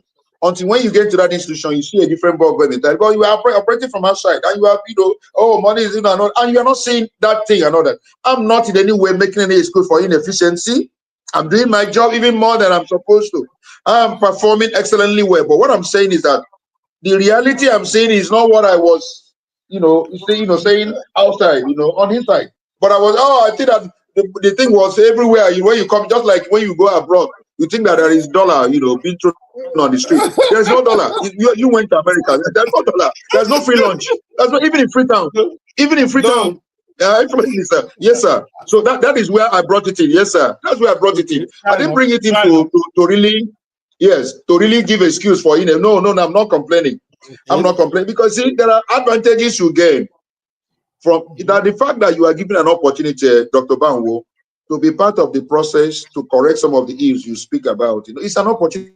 It's an opportunity that I want to be, because one thing is to be outside and be, but then if opportunity, what are you going to do in order to help the nation and all that? And if you don't get in, you cannot be able to make that an input and all that. So that I'm saying that we must, all of us who are critics, begin to see a way of having a say. I'm even thinking that tomorrow, if God give me opportunity, I will contest for elected position and be able to be there to see those reforms. I should be able to, those things I've been, pontificating and be talking about. Let me be there. But if you are not closer, you won't even know how the process of getting there and all that. So there are advantages you gain, not necessarily because of monetary, but because of some other relationship that you require in order to ascend in life. So you require it. So everything is not measured by money. Oh, you must be able to have billion before you are there. No, you may be getting little, but the relationship and things you create that can make you to ascend to greater position in life tomorrow maybe more than money. So everything is not measured by money. That is what I want to say. I only brought an instance and that example in order to show that sometimes when you're operating from outside, it may be different from when you come inside and see reality. That is what. Then thirdly, there was another one you asked, about okay, you raising money. I 15 minutes all the time. Let's stay on point. Yes, you said something about running your program and all that. Over time, you have seen that this is the way to run my program. I don't require any external funding. It's something that is done, over the time. NBA is looking at it. You want to donate to me, I will take. I'm just not going to government. I know you take. I know you take. But what I'm saying is that you have become with your brain. You have been able to create, fund coming in without you, according to getting any external help and all that. Fine, I don't have a problem. NBA is looking towards international generation of fund. Even churches where I've been a board member will say, must we be relying on members' contribution, tithe and offering? Can't we begin to generate, money through commercial enterprise, and fund our programs and all that? Everyone is thinking. NBA is also thinking toward that direction. That we don't need to be going cap in hand begging government whenever we want to run a program. We can begin to generate money, open up a bank, create some other activities that are income generating enterprise that will bring money to NBA, so that we don't rely on government funding and all that. So all these things are on the and on the table. So we are not lazy. We are not stupid. We are not bent on relying on government alone to sponsor our program. I'm saying that the reality on ground now is that taking government funding is not unlawful. Secondly, we must also ensure that our members are ready to fund our programs, because most time when you ask them to fund, they always complain, oh, what are you doing with that money and all that? So you run into a problem when you cannot be able to finance a program like the conference and some of the things you want to do that will be beneficial to the membership. That's only what I'm trying to say. I'm not making excuses. Yes. I am not in any way encouraging immorality. I'm not in any way encouraging fraud. I'm not in any way encouraging accountability. I'm not in any way encouraging reliance on government for funding. I'm only saying that the reality on ground sometimes must be taken into consideration in our analysis so that we can be able to get it right. Not looking at, one way, looking at one way without balanced view always will put us into a problem, even in our analytical, mind when we're analyzing issues. That's all I'm trying to say. Let's balance it. Balance it. Let's move on a bit. Let's move on so that we don't spend more time on that. But still on this, I'm not going to let you just go on this NBA thing. 300 million. Yes, sir. Now let's come back to the specific. We've discussed the broad policies, right? Principles, right? And you have said your piece, and I think I hear That's you. correct. But in this instance, NBA collected 300 million naira from River State. Wike is saying that money was for them, for River State to host their national conference. And now that the national conference has been moved away because they said they are upset that Mr. President declared state of emergency or whatever, why are they not refunding River State their money? It is not Wike's money, it's not Barra's money, it is River State money. Now, this is not an issue of even whether it's constitutional for them to take money or not. They've taken it. Like you said, it's legal for them to take it. But so we are going to the next level of it now. Okay, it's legal for you to take money from my state, but you are supposed to come and organize a national conference. Okay? And I gave you money. Now, as a lawyer, I know you are going to say, did they sign a contract? See, law should not be separated from what is right. That's why they say law is an ass. They gave them 300 million to come and organize conference. They didn't organize conference, and they are refusing to return the money. Do you think that is fair, sir? Now let's talk about this specific issue. Now your question is even the foundational issue. You say, who did you call is asking for the money? Who you called Wike? What is the position of Wike? No, you called Wike now. You called Wike. You called Wike. Let me clarify for you. Wike is saying his own. He has weaponized as a politician. He has weaponized it. What I am saying is not about what Wike is asking. I'm saying if the NBA collected 300 million naira to organize a conference and they now didn't do the conference in the state, shouldn't they refund the money to them? Whether Wike calls them out or not. In fact, they should not have waited for Wike to call them out. It makes them look bad for them to even be waiting and be getting to a political discussion with the Wike. We all know Wike has an interest. So I'm not, everything Wike is saying, I'm taking it with a pinch of salt. But the issue remains. You didn't organize the conference there. Should the money be refunded or not refunded, whether anybody asks or not? That's the question. Yeah, my intervention, I'm not part of the present ESCO. So you didn't share, they didn't share you out of that money? No, I did not. No, I say, you're very funny. I didn't even know about the money until I saw it also. Yeah, I didn't know about the money until I saw it all. But I know they will give account at the end of the conference. They were, okay, these are the sponsors of the program. This is how much, and this is how much we have spent.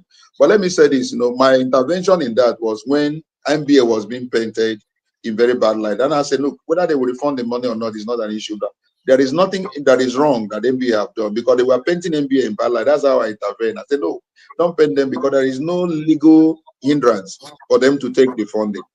Whether they will refund is for them collectively now to sit down and say, in the light of this, let's take a decision either to refund that money or not. But they must look at some of the factors. The key factor is one, who is asking for this money? And they are saying, the man that gave this money is Fubara.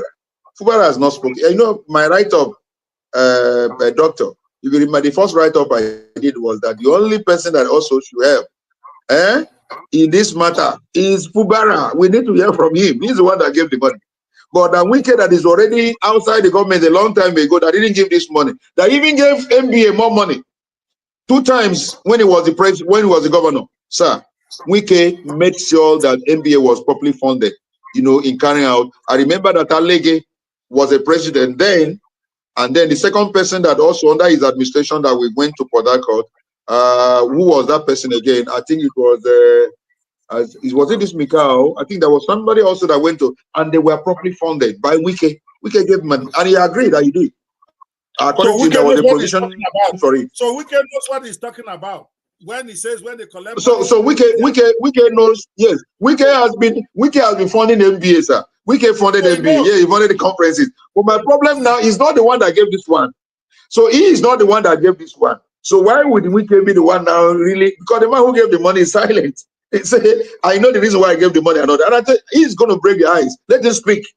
The man that is also asking for the money. Sir, sir, with all due respect. You're saying that. Wait. No, that's your own argument now. Yes. No, it's not an argument. I'm putting a proposition to you. Maybe I didn't put it well. So I'm going to put it to you again. Okay. All right, my bro. This is not about Wike. It's not even about Fubara.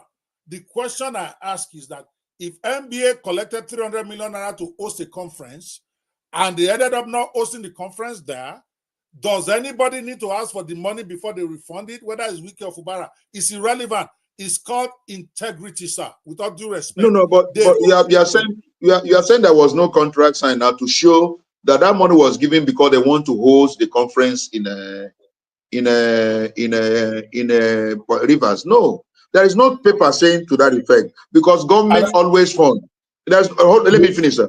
Government always contribute money, and not only Rivers State, other state governors do, other state government do. So I don't know whether this particular money, based upon understanding, I'm being sincere, was given because of the fact that the conference will hold in Port Harcourt. But if it is, I can assure you, Banwo, Dr. Banwo, that at next meeting, a decision will be taken.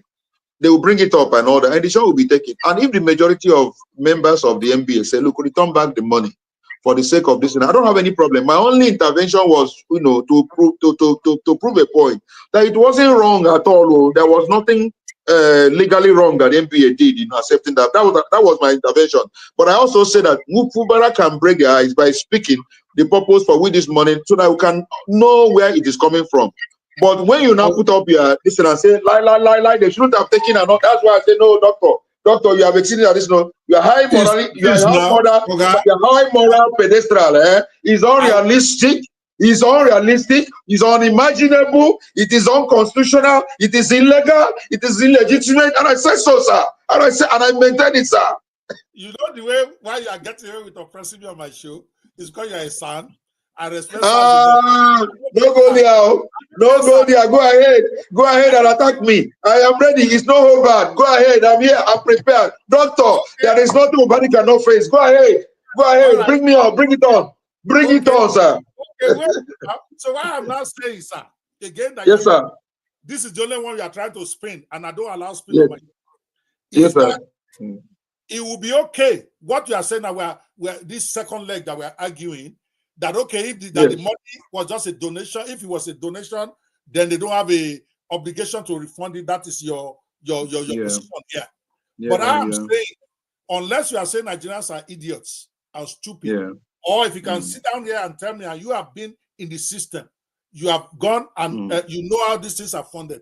Unless you can tell me that it's normal for a government to give something as much as 300 million without any expectation, any condition attached. Yes, then I'm talking. So we know states give MBA money. You've said so.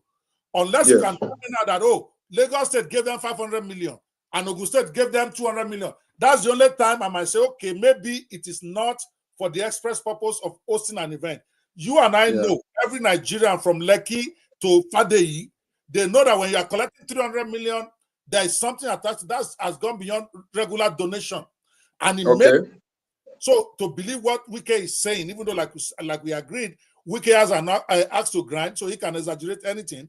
300 million, to me, there could be only one explanation for it. Especially since they are hosting that event there. Okay? So, but having said that, what I'm saying is this same MBA felt that Rivers State is not deserving of their conference because there was a state of emergency declared. So they took their conference elsewhere, which is very hypocritical. Why would they punish Rivers State for the act of Mr. President, even if they disagree with Tinubu's decision to declare state of emergency? What has that got to do with Rivers? If they want to punish Tinubu or boycott Tinubu, let them boycott federal courts that Tinubu has power over, or let them boycott Abuja, or call out their lawyers inside Aso Rock and say you cannot no longer give advice to this man. But what they did was not only cowardly, it was unfair and borderline immoral. They agreed to run a conference in Rivers State, but because there was a state of emergency that Rivers State didn't have a control over, is Mr. President that does this. They punish Rivers and say, no, we're not going to go there. How would that change Mr. President's mind anyway? It doesn't affect the man. They left. So it's okay for them to collect 300 million and keep it. But it's not okay to continue to organize that conference there. They are being hypocritical and they are being very annoying to people like me. So if you don't I'm going to let you talk in a minute. Merits the conference there because they have a state of emergency. Then you also say every money given to you by Rivers State, we are not taking. You cannot take one without the other. Forget even whether the money was donated for the conference or not. You collected the money, you kept it, but you don't want to have conference in their state. That to me is hypocrisy. And the number two is that 300 million must have been the only thing that makes sense to any normal human being is that is to sponsor conference. Unless you can tell me, that kind of money is given by states anyhow without any requirement, then I will take it back. Condition. Over to you, sir. Over to you. Yeah. So no, I have said this. If I mean, Fubara has started to be silent over this. Let's get him out. Is the administrator now that is acting for a refund of that money?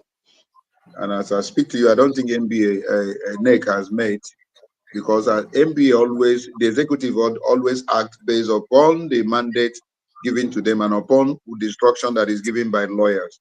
And we have so many senior advocates of Nigeria, many that these are senior advocates for 40, 50 years, who are members of NEC. So they will meet, and this issue will come up.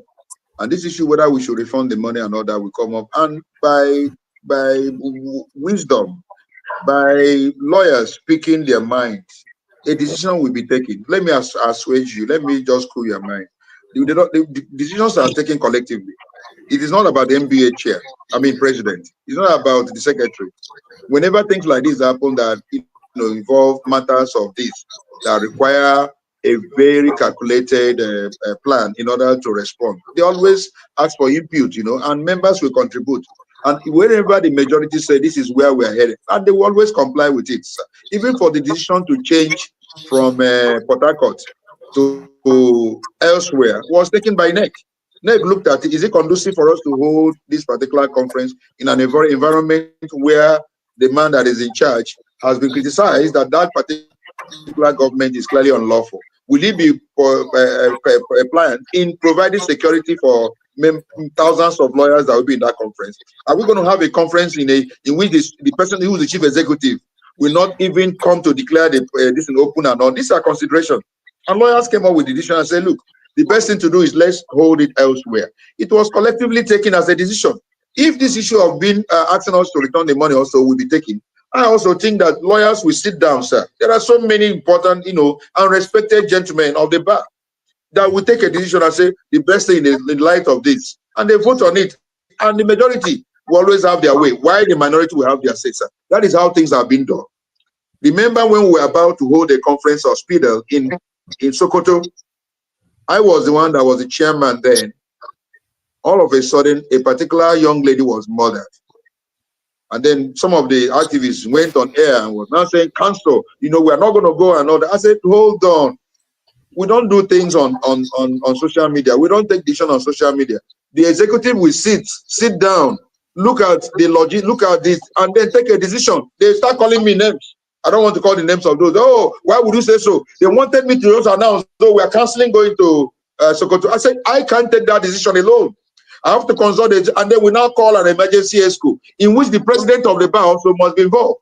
And this is what we did eventually. And it was agreed that we should now take that conference off Sokoto and put it elsewhere. And it was held in Abuja.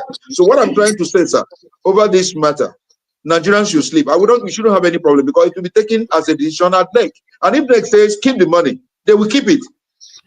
If the Fubara or whoever wants to go to court, NBA will send legal team to represent them. But if the majority say don't return that money, don't take it, I can assure you that NBA executive will comply immediately. So let there be no problem at all. You know, that's how things are done in NBA, not on social media, sir. Not on nobody can stampede NBA to take a decision on this issue, sir. I hope I made my points very clear, sir. Okay, yeah, the money has been shared, so we know that Rivers State is never going to share money again. They have shared the money now. You expect a letter. You expect a letter from lawyers, you know, for defamation. Honestly, I will initiate this, you know, because I'm part of the lawyers you are defaming now. They have not shared anything. Is there anything illegal in sharing the money? Is that not why they gave it to them? What are you talking about? No, why will he share it? It's not meant for. No, it wasn't meant to be shared. No, it was meant for the conference. Wait, now, Oga, don't be elephantete. You know what they call this in Yoruba language? You do speak Yoruba? What is it all about? Elephantete is. You don't have information. Let me first tell you that so that you can laugh. You know, elephantete in Yoruba language, that is what they call it, where the person is selling spinach. Okay, the woman carries spinach. They say, spinach carrier, please come here. And they started saying, oh, my spinach is not the one from the gutter, it's the one from the farm. Who asked you question? So I said they shared money. You are already assuming, they shared it in a bad way. 300 million is supposed to be to pay for all, to pay for guests, to pay for chairs. Yes. That's what I meant now. Already. Okay, that's what you meant. Yes, elephantete. Okay. You already assuming. Because in somebody's mind, it's a Yoruba thing. They say because the elephantete person knows that his spinach is from the gutter. So before they even accuse him, he's already denying. When you say they share the money, it's different. For they have used the money to pay for things and all that. Share means that we don't put up our pocket. No, that's not what I said. Left for the style is what you are doing. Sharing means that they've cut it and give it to those who are supposed to do events. That's what I meant. That is not what you meant. That is not what you meant. Drunk tobacco. That is not what you meant. Are you in my mind? Are you in my mind? Okay. You are in my own mind now to now assume that my own is not from gutter. That my own is not from gutter. I didn't say so. Did I say so? Oh, you say you want to sue me now? I said, how can you sue me for my mind? When you say we don't share. We don't share. Oh my God. The money is intact too. The money is intact. Okay, no The money is problem. intact. Let's switch up. Let's leave this part a little bit because Yes. I know that you have told me you have other meetings after, so there's still a few things I really need Yes. to get you to. For those of you watching us That's from home, I'm having a very nice time with my friend here, Barrister UBANI, S.A.N, who, from the way he's talking, you will not even know the man is part of the Fadeyi crowd. Those are part of the Koyi crowd. Those of us from Fadeyi, see, he's talking as if it's for us. It's not for us, so don't be deceived. He's an Ikoyi. I will tell you where I will tell you where I live in Lagos. I will tell you where I live in Lagos. I'm not living in Ikoyi. I will tell you where I live. I'm going to get him in a minute. I just be paying attention. I want to get him. We will know where he stands in a minute. Okay, now let's do a segue here to stop freedom of expression. Yes, there's something going on in Nigeria recently that really giving me concern. In fact, my broadcast tomorrow is going to be about that. That is the difference between demarketing Nigeria and criticizing government policies. What we are noticing these days is that every time you speak against the APC government, again, I keep telling everybody whether they believe me or not, I'm not aligned to any party. I mean, I've been an obedient at some point. I formally disassociated myself because I want to be in the center, not because I don't like them, not because I'm against whatever they are after, but my own is that I need to be in the middle if I'm going to be a critic. That's my own position as far as Nigeria is concerned. There are politicians who do their own thing. There's nothing bad there. Every one of us have a role to play, and we should all play our role fairly. I can't be a critic and go be supporting one guy over the other. So I've been neutral here, but I'm concerned that so many times when people, especially people of the obedient orientation, when they criticize the government, all of a sudden the government will brand them as saboteurs, as people who are debranding Nigeria. Why should it be wrong for us to criticize what is not right about our country? Why is it demarketing Nigeria for us to criticize our country? Americans criticize Americans more than anybody in the world. They drag their president, they drag their ex-president, they talk about how racist America is, but nobody can argue that they love their country. So why should our own be different? So my question to you, sir, is how do you perceive this trend where government is labeling individuals, criticizing its policies as saboteurs or accusing them of demarketing Nigeria? How do you see it? Over. Yeah. If you think that this practice is peculiar to this present government, they will have short memories. I've been a critic of government over the years. No, I'm not talking about past government. I want to talk about this government. Yeah, I know now. I'm coming. I'm coming. Banwo. I'm laying the foundation. I agree with you. We're on the same page. We're on the same page, on this issue. I'm saying that one, government in Nigeria or in Africa do not tolerate criticism because they see criticism as something that is actually trying to bring down the government. They can even accuse you of trying to commit a coup. It has happened over. It's not. I say it's not peculiar to this government. It has always been like that from beginning. I've been in the forefront, and then you have been labeled as a saboteur. No, but it doesn't, take away the fact that those who criticize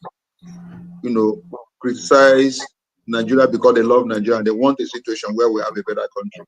But criticizing government without facts at times can be very, very hurting. Especially, I'm a public figure, and sometimes when I read some certain things that people write, on this and all that, they don't have facts. They do not fact at all. If I tell you, the other day I was reading about myself, I went to go and defend the case. I went to go and defend the case in 2019 in Akwa Ibom.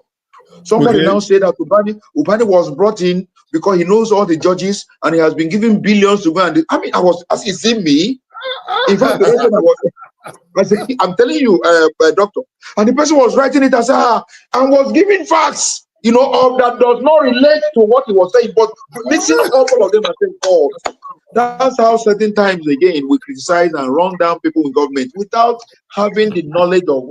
When you are reading it, is it me? Or is it another person they're talking about? But your name is there. So sometimes also when people in government, I'm just telling you, when people in government also they get angry. But the point is that the moment you take public office, we are yet to get accustomed to that, Dr. Banwo. If you see Dr. Trump today is the most criticized president in the world. Yes. But how the man sleeps, how the man manages to sleep, I don't even know. Even this Bola Tinubu. Bola Tinubu is every day. People are, in fact, one day he said he doesn't even look at social media. He has run away from Twitter social media they tear him down. He has run away because every day people wake up. I don't even know how these guys manage to live. Because every in the village, in the town, it is Bola Tinubu. Anything that happens now, it is Bola Tinubu. It's Bola Tinubu. So they must begin to have that large heart to accept criticism, because you're in government, you're a public figure, sir. Whether for wrong or for this, they must criticize you, sir. And more so when there is some level of hardship, sir, Dr. Banwo, there is no way people will be happy. They will be calling down your name and all that. But you must try as much as possible to do your best in order to give them good governance and make them feel, look, you are doing this for their purpose and all that. When they see that you are doing all these things for their purpose and you are taking some measures to deny yourself some pleasure and show some level of identification with them, Nigerians, the same Nigerian that turn around you, will be your greatest praiser. That's how I see Nigeria. So I've been in this thing. You know, there are people who have run down and all that. Tomorrow they do certain things that are, it's the same person. They start praising the person. You know, there's something going on now between Natasha and the one. The game has changed now. There is one lady called Mweke. If you see how everyone now, God will bless you. Even those who are, God will bless you. You came at the right time. You know, that's Nigeria. They are leaving the former, this and that. They're now aligning. That's how this country works. So if our leaders can only learn that, doctor, if our leaders can only learn that and know that Nigerians can easily be, carried, be convinced when you show them love and you are doing certain things in order to make them happy, they will love you. They will turn around. All the criticism will become praise. What they want is just for you to identify with them. It's just for you to give them good governance, to make them feel that you are with them. Anything happen now, you pay attention to it. Visit the places where there is calamity. Begin to show high level of identification. These people that were criticizing you tomorrow will turn around and say, God will bless this man. We know that he came with a mission, a good mission to save us and all that. So that's how they are. So they shouldn't be sad. They shouldn't begin to call them saboteurs. They shouldn't say, get angry. Oh, that Peter is trying to run down the country. No. Peter will want a good country. Of course, he's in opposition. He wants to present himself as a better alternative and all that. What if he does not criticize? What is he supposed to do? He's supposed to criticize and present an alternative. Yeah, you following me, sir? So there shouldn't be anything wrong at all. Don't see him as an enemy. See him as somebody who is even bringing out the best in you. So we must have intention to give Nigerians the best. And so somebody is not telling you, you're not doing it right here. Try to say, okay, I'm doing it right here. This is what I'm doing in order to make it right. And that's all Nigerians require. Don't get angry. We shouldn't get angry for being criticized.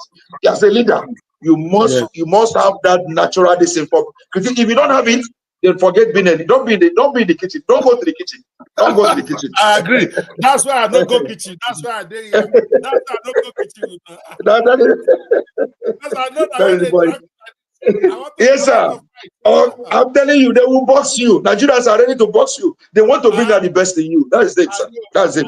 That's it. Right. Thank you guys so much. Thank you so much, Doctor. I'm having great fun. As we come back now, I want to, because I'm being conscious of your time, we are going to spend the next few minutes for you to just give me some solutions direct. I'm just going to ask you that's correct. What you should do here so that you can do recipe. But before we do that, I want to play another song, because I'm in a unique place as a diaspora.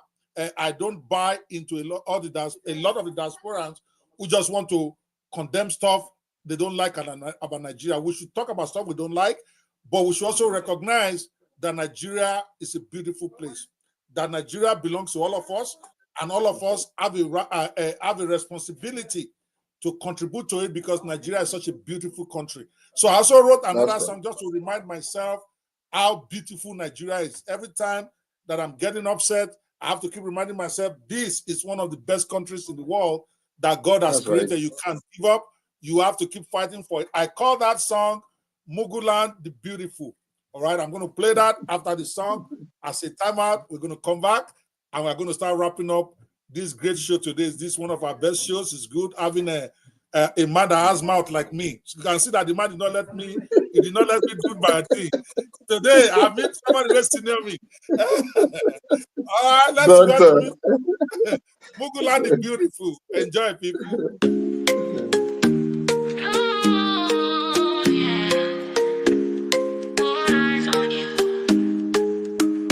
Muguland, beautiful, shining through the rain.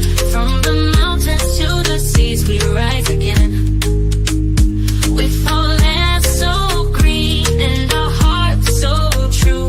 Muguland, the beautiful, all eyes on you. From arable lands where the harvests grow wide, the envy of nations with blessings worldwide. Sunshine that warms us, no frostbites in sight. Our weather's a gift in the day and the night. Brains that amaze and hearts full of fire. The world sees our talent, we rise even higher. We build and we shine, no challenge too tall. Mugulanders rise, we conquer it all. Muguland, beautiful, shining through the rain. From the mountains to the seas, we rise again. With our land so green and our hearts so true. Muguland, the beautiful, all eyes on you. Resilient we stand, through storms we smile. Every hardship we face, we rise in style. Over 250 tribes with a culture so rich.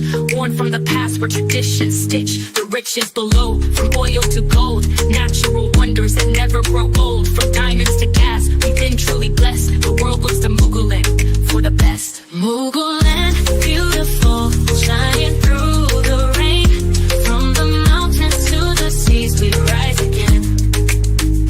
With our land so green and our hearts so true. Muguland, the beautiful, all eyes on you.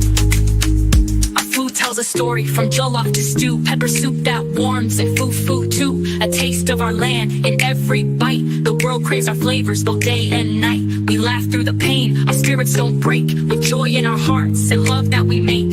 Muguland's a treasure for all to behold. A future so bright, a story untold. Muguland, beautiful, shining through the rain. From the mountains to the seas, we rise again. With our land so green and our hearts so true. Muguland, the beautiful, all eyes on you.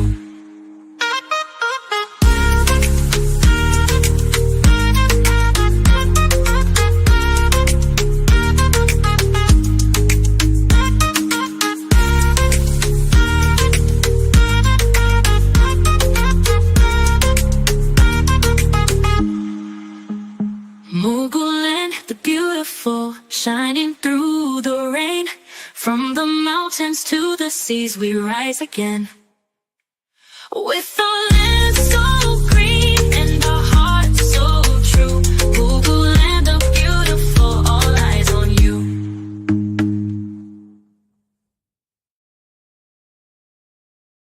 All righty. Muguland the Beautiful. You got to send me that song. Yeah, you're going to send me that song, please. Please send it to me. My only problem is that you still have the perception of Muguland. I wanted you maybe have changed that particular name to something else. Now that all eyes are on that land, maybe a bit something else instead of Mugu again. We lamented about the Muguland, first one, but we're now looking at Muguland in a good. So can we look at it from a different name and not Mugu again? What do you think? Mugu, I actually love that name. Do you even know what Mugu meant? It's not even negative. Incidentally, you know that since you people refuse to make me a judge, I've decided to be a judge by myself. So I'm starting a show called Judge Mugu. I'm actually the Judge Mugu. So that you know that I don't see it as negative. I'm actually the Judge Mugu in that. If I'm going to play the promo of it, maybe I should use that to sell it. It's coming out next quarter. It's Judge Mugu. Wow. So it's like a kind of a Judge Judy judging matters like Shola said. It's me as the judge now, where we discuss and then we give judgment about regular stuff. Let me play the promo. It's only 1 minute so that you see that I love the word Mugu. It's a brand for me now. So it's nothing negative at all. Yeah. So we are going to turn it to good. Okay, just let me play this promo for you and tell me what you think. My name is Judge Mugu Takosi of the Mugu People's Court.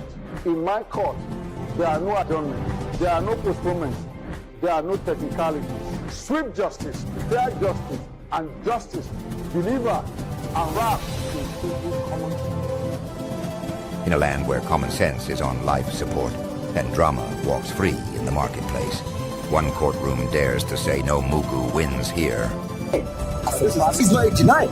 Today, on Mugu People's Court, it is who collects love money without refund, who turns whistleblower to enemy of progress, who is lying with charm in their pocket, who is using prophecy to scam believers. They invested in Zion's cause.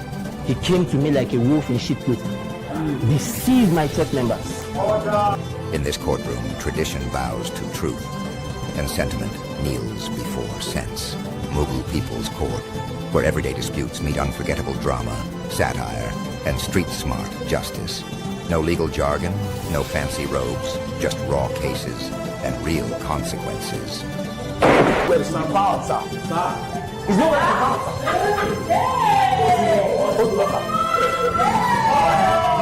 One courtroom handles it all. If you collect the money, be ready to return the change when the deal falls through.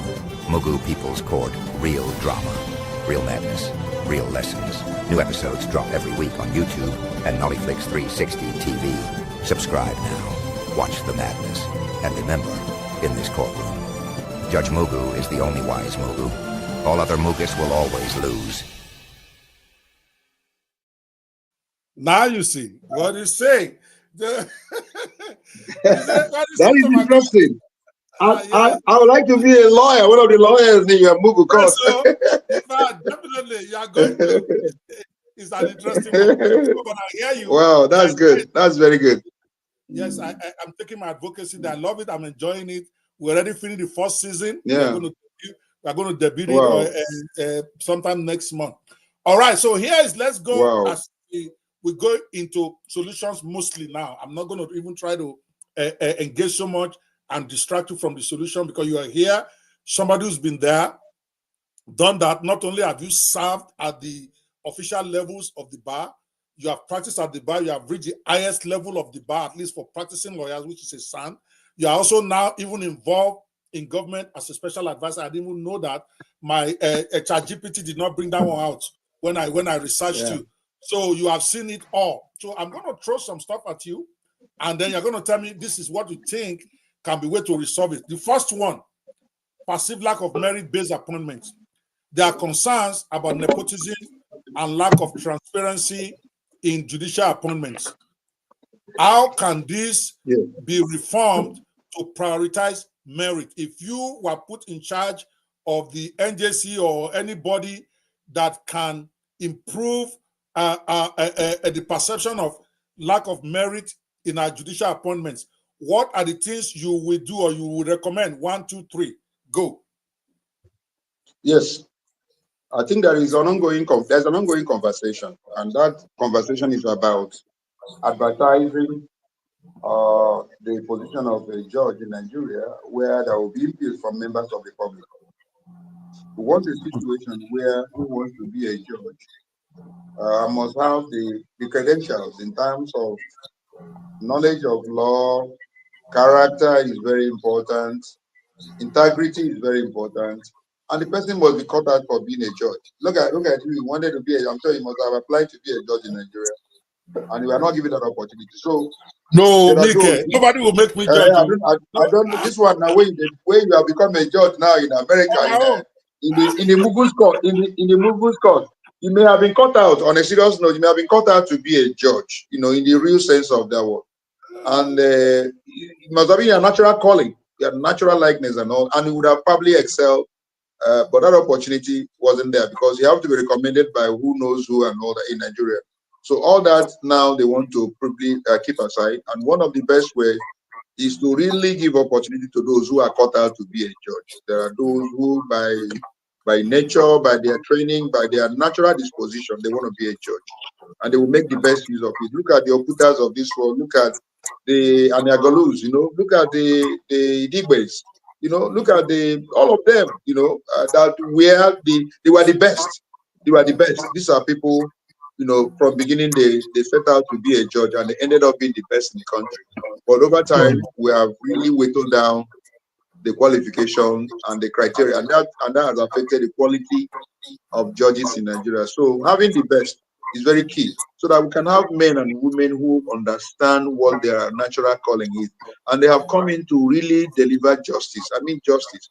They look at justice. They don't look at the pocket. They don't look at who you are. They don't look at where you come from. They look at facts and look at evidence and give judgment fearlessly, without any fear, without any author. And then there must be independence, given to that arm of government. Very important, through legal framework. So we must all do that, and then we can get the best. Because without a judicial sector being in the best position to deliver justice, we'll be in trouble. The country will be in trouble, Doctor. All right, fantastic. I'm coming right back to that. Now, this last segment of the show is about me. In fact, I just introduced that, but I'm going to go deeper about introducing you to what we call Make Nigeria Great Again, the 7 cardinal pillars for to make Nigeria great again. I believe my organization is called Nigeria Lives Matter. It's an NGO. It's a non-profit organization. It's registered in the US. It's registered with the UN. And it's also registered in Nigeria as a proper NGO. And what we are about are two basic things: empowering Nigerians for self-employment through digital empowerment. We do that through what we call the Fish for Life project, which is under the Nigeria Lives Matter. I do that one. That's the one I said I found on my own. While then the second part, and that one really I could have asked for government, but I wasn't going for government because of the second part of Nigeria Lives Matter, which is mobilizing people for better governance for its people. And I know that if I collect money for Fish for Life, it's going to be difficult for people to separate it in their mind when I start criticizing government. So the part I want your opinion on is on the political side of Nigeria Lives Matter, which is coming up with what we call MANGA, a program to make Nigeria great again, where we have 7 pillars.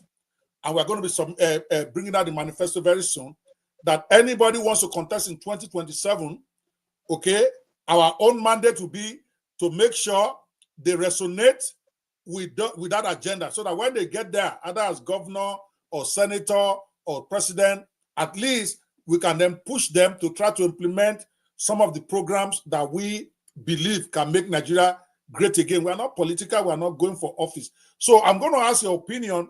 Try to help me keep it to, because there's 7 of them, 2-3 minutes. We're not going to argue about it. I'm just going to say this is what we are thinking as our pillar for Nigerian greatness. You give me your thoughts on it, good, bad, whatever, so we can move. I just want to get we have not formally launched it. I'm still sampling opinion of people in society like you, intelligent people who can look at stuff objectively and look me in the face and say, this one makes no sense. This one makes sense. So that way I can then synthesize before we come out fully and say, okay, this is what we are about for 2027, as I begin to mobilize people like we did in 2023. Right now, we have offices in 22 states, Nigeria Lives Matter. We have state directors. We have all of that. But last election, we made, I would say it was a mistake, because we ended up and supported one candidate against all the others. This time, it's not going to be like that. It's going to be individual. Because in my own mind, there's no difference between the parties. I want to know whether UBANI S.A.N. believes in MANGA, make Nigeria great again, some of the stuff that are resonating with us, whether you're in PDP or you're in APC or you're Labour, I don't care. I want to know you, yourself, that is running and saying people should support you. What do you think about Nigeria? So that's what this policy is going to be about. I'm going to run you through them broadly. We are going to, of course, have a total breakdown, the policy we want to see in them, and all of that in the full manifesto. Number 1, which we just talked about, we feel that for Nigeria to be great again, we have to restore the rule of law and justice and sanitize the judiciary. What do you think of these pillars? What are some of the policies that you think we can implement here? You already talked about some of them. Maybe just help me say it again so that when I cut it out, I can use. Go ahead. The issue of people who go to court for resolution of matter and then having those matters resolved timely is very critical. We have issues of, like I told you, the current.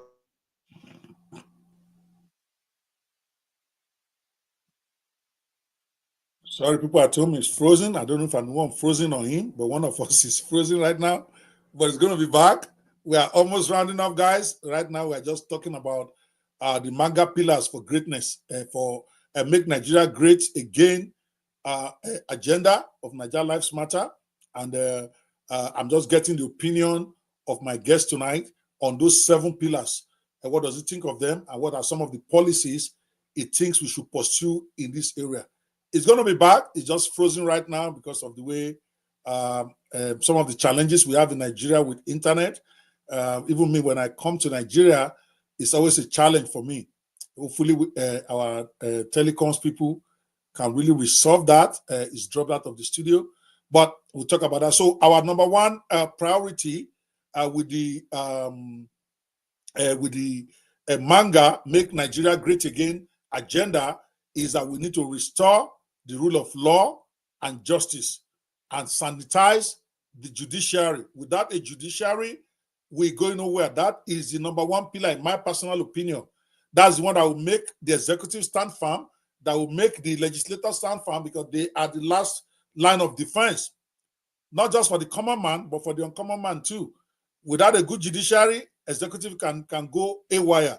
The legislator can go haywire, but the judiciary standing firm.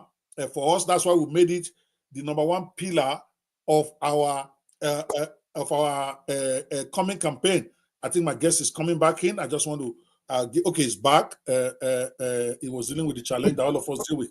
All right, so quickly, so just what are some of the policies for us to pursue? Yeah. You mentioned one, so go ahead. Yeah. I'll give it. Go ahead. Yeah, sir. That timeliness of resolution is very key. And then, when cases are filed, they must be assigned expeditiously. And then we must provide a robust platform for service of court process, and give a timeline within which, when you file a case, you must be able to have the case assigned, just like the way we do with our electoral matters. We must give a timeline within which to decide both civil and criminal cases. So that is one of the ways. And then any judge or any person in the judiciary that is found guilty of corruption must be adequately punished and timely too, and then deter others from, because there shouldn't be any corruption in the temple of justice. So the issue of corruption must be dealt with, so sanitization of the entire process.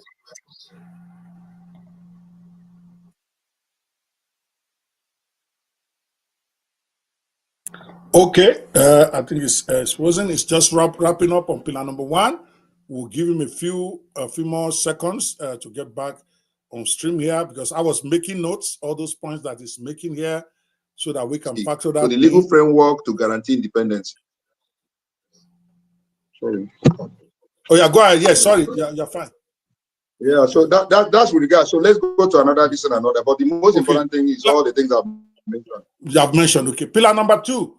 We believe that one of the ways to make Nigeria great again is for us to federalize our agitation for better governance. I felt that right now Nigerians are focusing too much on the center, and those who are our state governors, our state representatives, our senators, they are all getting away with murder because we're not paying attention.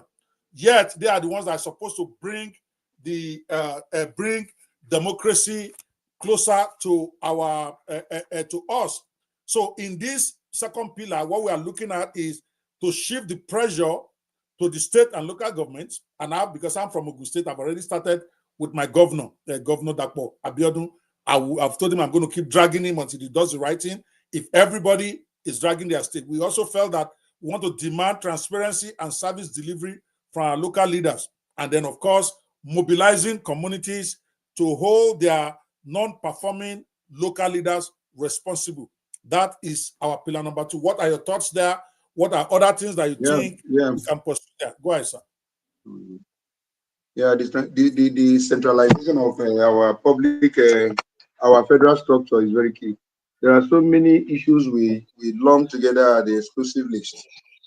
There are so many we lump together. We should remove them and put them at the state level, and then ensure accountability and proper monitoring at that level. The governance at that route. And then the most important is to make sure that our local government system is working. Banwo, as I speak to you today, if the money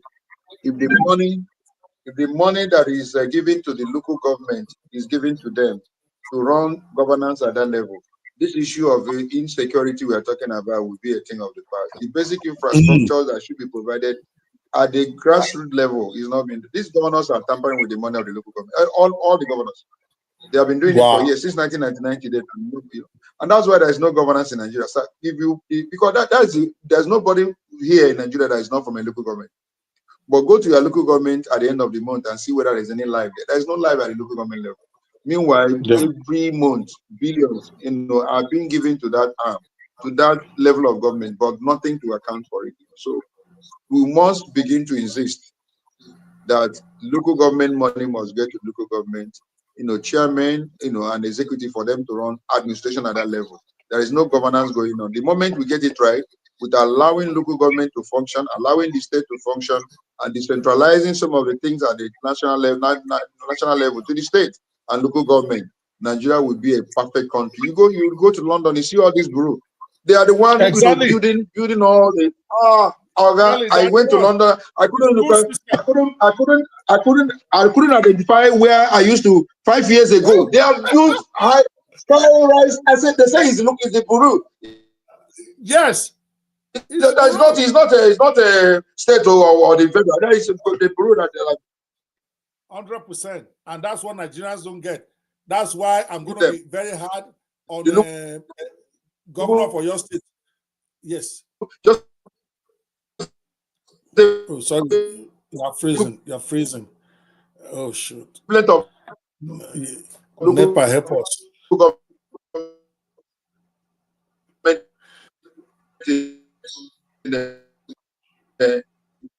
In Nigeria. Sorry, people. I know it's slowing. Is the bandwidth connection or something? But it'll be back. It's call. People are calling me. People are calling. People are interfering with call. That's the problem. All right, no problem, sir. So, but you are hitting it 100%, and I'm glad that you are really for that pillar number 2. Now we go to a more controversial pillar that I am pushing now, and I'm going to explain it to you. Then you tell me your thoughts, what you think, good, bad, and then how we can move forward on it. Pillar number 3. Here is I believe that reimagining Nigerian unity, embracing federalism, not erasing identity. See, when everybody is talking, most people are saying we need to do away with these tribal identities in order for us to be a one nation. But in my own mind, we need to start rethinking the whole thing, because Nigeria, in my own mind, is a mosaic of ancient civilizations. The Yorubas, the Igbos, the Hausas, the Kanuris, the Tiv, the Jaws, the Efiks, the Fufides, they are all historically nations on their own, no matter how small. They were nations on their own. They were forcefully merged by colonial convenience. We really don't have anything in common. Our cultures are different. The way we do business is different. The way we worship is different. Even the Muslim thing in Ijebu-Mushin is a bit different from what they are practicing in Kaduna. So, to me, manga believes, this my manga agenda that I'm trying to push, that instead of us trying to deny the obvious, that we should give greater regional autonomy that allows each region to govern according to its culture and traditions, that there's unity in diversity, that they all started a long time ago, that we left, celebrating our different ways of life. We should decentralize governance, enabling regions to thrive based on their unique strengths and their weaknesses, because who are we? We in the West, who will sit down here and say the Almageris is bad because we don't know the culture, we are not exposed to it, we don't know, but it was embedded in their culture for years. They may not be doing it right now the way we think, but it's because we judge the North based on our own standard that we are thinking is wrong. For somebody that decides that they are going to marry 10 wives or whatever, their feudal system, it worked for them. They may also look at us and say, why are we always bowing down to our elders, prostrating for our elders like we are sucking up to them? The Igbos look at that different. They don't prostrate for nobody because they are more Republican than monarchical, like those of us in the West. So this pillar is saying, instead of us trying to erase tribal identity, let's lean into it. Let's embrace it.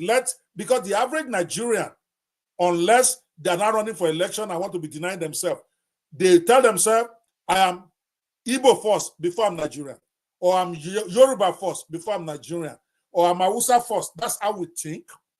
And rather than us denying it, why not embrace it? Because the truth of the matter is that when you put Nigeria and you put Yoruba on the line, most Yorubas will take their Yoruba. If you put the Igbos and Nigeria on the line, they're going to say, I'm Igbo first before Nigeria. It's the reality. But what we are doing in Nigeria right now is that we are trying to legislate or trying to do what is counterintuitive. The average Igbo person believes more in the Igbo culture than the Nigerian culture. And why should that be bad? The average, I'm not saying everybody, the average Northern Hausa person believes more in the Hausa culture than in the global Nigerian thing that we're talking about. So rather than us trying to deny the obvious and be blaming only the Igbos, because we like to point to the Igbos especially, that they don't love Nigeria, they only want to, but Yorubas are not different. This government is revealing that Yorubas are not different. Last 2023 election revealed that every one of us love our tribe more than Nigeria. Otherwise, how did that Igbos wants to take over Lagos become such a big deal for Yorubas if it's not a big deal to them that Yoruba is different from Nigeria? So we push that. I'm not saying it's bad or wrong whether how they did it, but it proves the point that Yorubas are not different from the Igbos in prioritizing their tribe over the global Nigeria. The Northern Hausa people too, they are the same. They tell us different when they're campaigning because somehow we've made them think that it is bad for you to actually think Yoruba first before you think Nigeria. There should be nothing wrong with that. We should lean into that while then build a national, a unique type of country without even we don't have a nation the way people are looking for, because it worked in 1960 to 1964, a brief 3-year period, 4-year period. Nigeria has experienced a golden age. Awolowo was doing his own thing in the West. The Easterners in the East, they were competing against him. He did the first television station. They also did, I would say, second to none. And so everybody was growing according to their culture. And we are saying, why can't we go back to that? What are your thoughts on that? What are the things, one way or the other? Go. You have summarized it. I don't think I have anything further to add. I totally agree that that is the way for us to go. Over centralization of our system, retards, progress. It doesn't make you to move. But if everyone develop at his own pace, and at his own, it's very important so that no one drags each other. If I want to move, exactly. If you want to imitate me, it happened in the 60s, where I think I heard that Awolowo was the first to establish a radio station and a television, and others emulated. University of Nigeria and Nsukka was established by Nnamdi Azikiwe. Before Ife came in 62. Exactly. Nsukka came by 1960. Then 62, Ahmad Bello also came. So there was this competition, and all that. But over time, we over-centralized during the military interregnum, that brought in this man, Ironsi.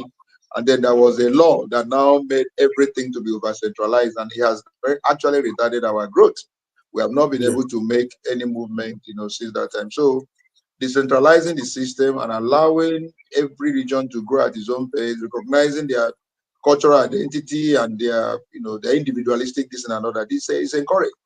But one thing I will add is that in all this, nothing stopping a Yoruba man to go to Imo State and buy a property and say, I want to, all my life, I'm a Nigerian, I'm a Yoruba, but I want to live in Imo State and then make my living and pursue my destiny. It is his right. Nigeria must give him that opportunity. Nothing stopping an Hausa man coming to Abia State and say, I want to live in Abia. I'm a Nigerian, and then he's given he buys and then try legitimate business, lawfully, integrate and become, useful to himself, in that environment because he's a Nigerian. And if you want to contest election, they are let him give you an opportunity to contest election in Imo.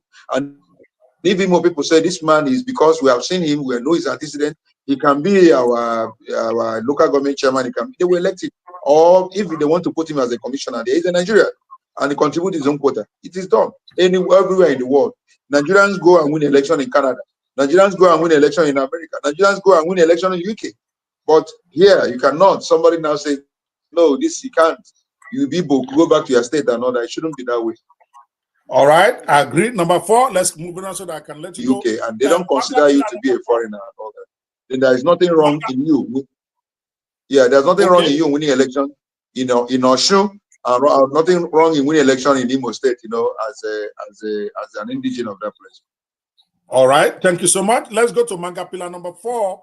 We are thinking we need to rethink religious responsibility as a very important pillar for the greatness of Nigeria. And here is why. Nigeria is a deeply religious country, but our religious institutions have become obstacles to progress. But I'm not in favor of saying let's just eliminate religion altogether. Right now we have an hypocritical situation. We say that Nigeria does not recognize any religion, but when you open the constitution, there are so many sections that talk about the Islamic religion there. So that in itself is a contradiction in terms.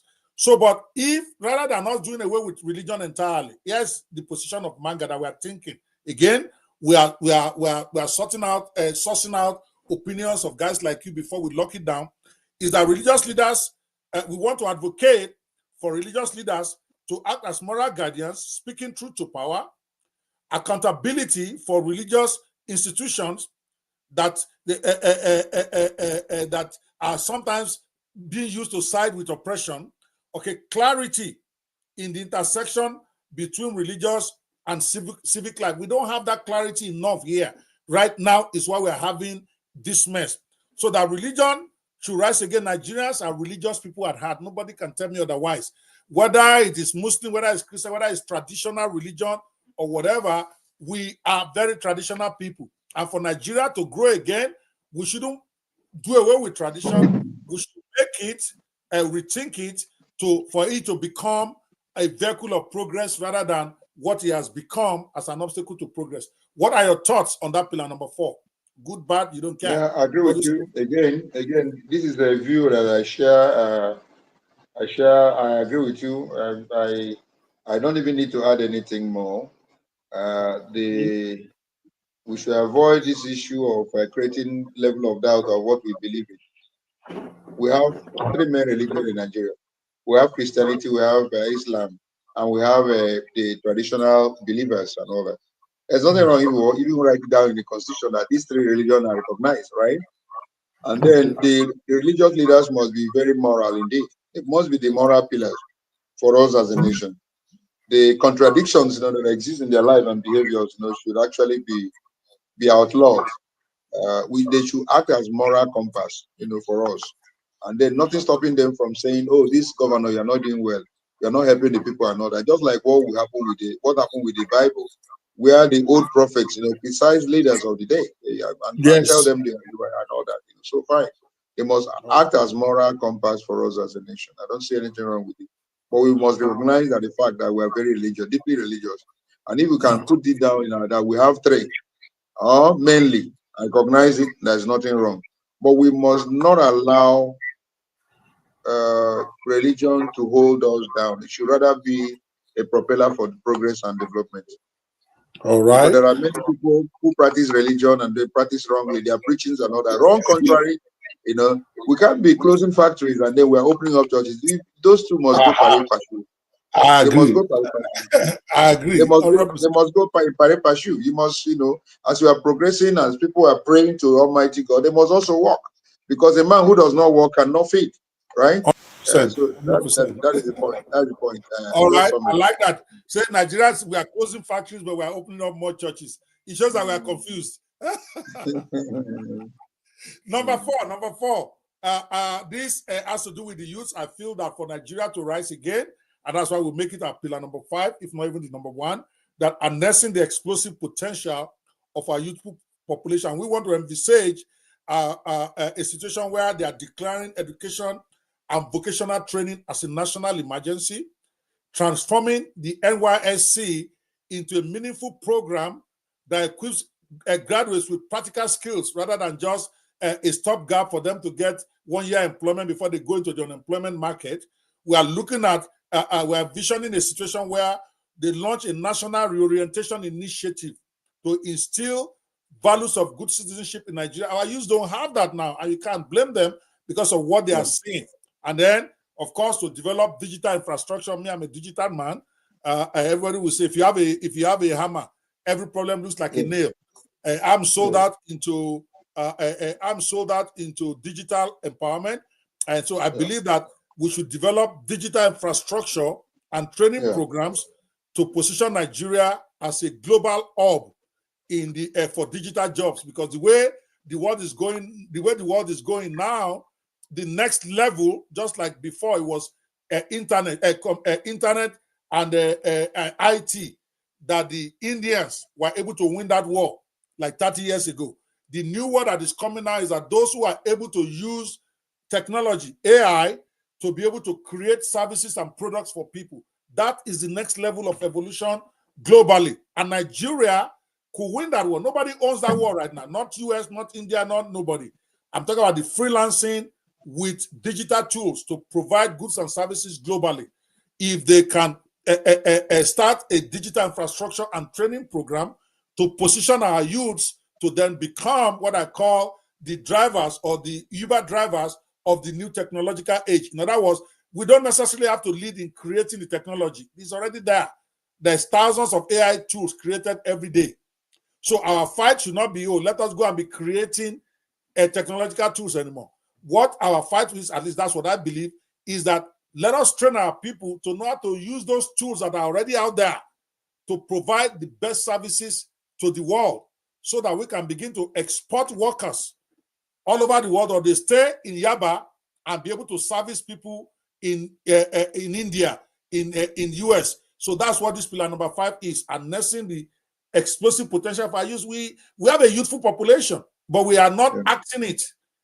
And yet, yes, go ahead. What's your thought on that? Yeah, again, that pillar is one of the best of them all, harnessing the potentials of our youth.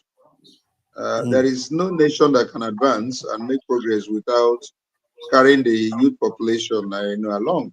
And ours is large. Over 60% of our population comprised within that particular segment. So what are we doing with them? How are we harnessing them? Rather, we're allowing them to escape to other countries in search of the pasture, good green pastures and all that. We should maximize them and utilize them in the country and allow them to be part of the participants in political processes and even in technological breakthrough. Research and all the other things that will make us to really grow as a nation. The youth population is almost the potential that is being used in other developed nations, but we're not utilizing that in Nigeria. So totally align myself wholeheartedly with the manga pillar 5, which is the issue of harnessing the explosive potential of our youthful population. It's a very wonderful and classic pillar that will go a long way to make us one of the greatest nations in the world, if properly actually utilized. Thank you so much. Again, for those of you still watching us, we are wrapping up the show in a few minutes. We are live with Dr. Monday OnyekaChi UBANI, S.A.N, a man that has crossed all barriers from being a participant to being an observer to being a server in the Nigerian life. So thank you so much. And right now, he's just giving us his thoughts on the manga agenda that our organization is planning to push for 2027 for our politicians to embrace. Manga pillar number 6, reclaiming the economic sovereignty, building a self-sustaining economy. I believe that Nigeria must be free from dependency on oil and foreign debts. So we envisage where Nigeria or our politicians will revitalize agriculture and manufacturing, because the situation we have right now is not going to revitalize anything. 25% interest rate is not going to help our manufacturing or our industry. Where we implement strategic industrial policies by the government, reform our financial systems to offer affordable credit to entrepreneurs and farmers especially, and of course to invest in world-class healthcare and educational institutions, not what we have now, where our leaders go abroad for treatment or send their own children abroad, but where we actually do something like that here, so that the sovereignty of Nigeria is really tied to our economic independence. What do you say to that? What are your comments on that? That's our pillar number 6 at Manga. Go for it. Okay, I think Barrister is frozen for a second. It's going to be back. Yeah. Yes. I'm sure there was a message. There was a message coming in also. It's okay. Go ahead. All right. So I was talking about Pillar number 6, reclaiming economic sovereignty. Did you hear what I said on it, or you did not? Yeah, yes, I did. I did. What are Leadership your is key comments on that? for us to attain that sovereignty in our economic build-up. We need good leaders, you know, that understand in the time. If you don't understand the time, you will not be able to achieve any economic sovereignty. You must know the time. You know, Bible said there is a particular tribe, you know, in the Bible that was called as those people that understand the time. The leaders of Nigeria, most of them don't understand the time. The agricultural revolution, you know, that we should concentrate on, due to the fact that we have arable land, we have vast expanse of land we're not utilizing, even 10% of the land that we, you know, we have in the country, you know, and then issue of having a stable electricity. You cannot succeed in Nigeria without having stable electricity on our economy. Those things impact. Now, a company wants to come and open and look at the cost of running his business and outfit, you know, on power, on security. You know, you can't come here in order to do business. So getting those fundamentals right that will actually lead to self-sustenance in economic sovereignty, you know, is very important. So, and leadership is one of the most important factors we should get right. Okay, 100%. And the factors, right? You know? Okay, good. All right, so thank you so much for that. And the 7th pillar, before we wrap up this show here, is resurrecting moral and cultural values, restoring honor and hard work. It looks like a generalized pillar, but we feel like it's critical because a nation's greatness is measured by the integrity and value of its people. So implementing civic education and national reorientation programs, starting with our leaders, promoting and celebrating Nigeria's diverse cultural heritage, we think is important here, encouraging our leaders and public figures to exemplify the values they preach. You can't say buy Nigeria, but you yourself, you are always abroad. You are always celebrating what is abroad. No, we are saying we need to resurrect these moral and cultural values among our people. What say you, sir, to this 7th pillar? Go for it. That's the bomb. It's a bomb. Without morality, without moral value, without ethical value, without core value, the nation doesn't even have a core. What do we believe in? What are the basic core values we believe in as a nation? Starting from the family, starting from the society, and then now generalize, you know, across. So if we don't have those core values, we can't be able to succeed. So I agree with you that we must resurrect our moral and ethical, cultural values, and then make it an integral part of our national life, you know, so that we know what we believe. We must emphasize discipline. We must emphasize hard work. We must emphasize integrity. We must emphasize honesty. If you read it, there was one particular lady that returned 12 million naira that was left in a toilet in the airport. Yes, a cleaner. There is no radio station. Yeah, there's no radio station and television I didn't take that lady to. I made her popular to the extent that the federal government gave her a house. Wow. And yeah, gave her, yes, Osibajo. But the lady now forgot to mention me. They told her to not to mention me at all. I was the one that took her. You know what happened? She now got a permanent job by S.A.N. They named a street after her in Enugu. Wow. They gave her a house. They named a street in Enugu. You know, I did so much. And then her husband came. I was in the wedding when the man came. I don't know whether the marriage is still working or not. But when this lady was being recognized at the national level by Osibajo, they told her not to mention my name. Wow. For all, you know, I was one that took her everywhere. Yes, sir. Yes, sir. You know, but I leave everything to God. See, when they God want. Yeah, go ahead. Sorry, go ahead. Finish up. Yes. Yes. So issue of morality, issue of integrity, issue of honesty. These are the things we should emphasize. I also have a situation of a driver that returned so much dollars that was also left in his car. A driver. We have also had somebody in the bank that also returned money, a worker, somebody that I know. So these are the kind of people we should give national honor. Yes, honesty. So by the time you show dedication and hard work and commitment, and the society appreciate and the country appreciate you, you are now building a generation of people of that virtue that want to be honest. But when somebody is honest and you reward him with imprisonment, people around you will yes now. You have people have gone to go and report to Nigerian police about very, very dubious characters around there. And the police go and tell them that this man came to report to. And that man's life become at risk and all that. Wow. Is not being rewarded. When you are hard work and integrity, is being the people now look at them and make mockery of you for being honest. Well, next time when you see such a free money, you want to return it. When police will arrest you, will you ever bring in the money?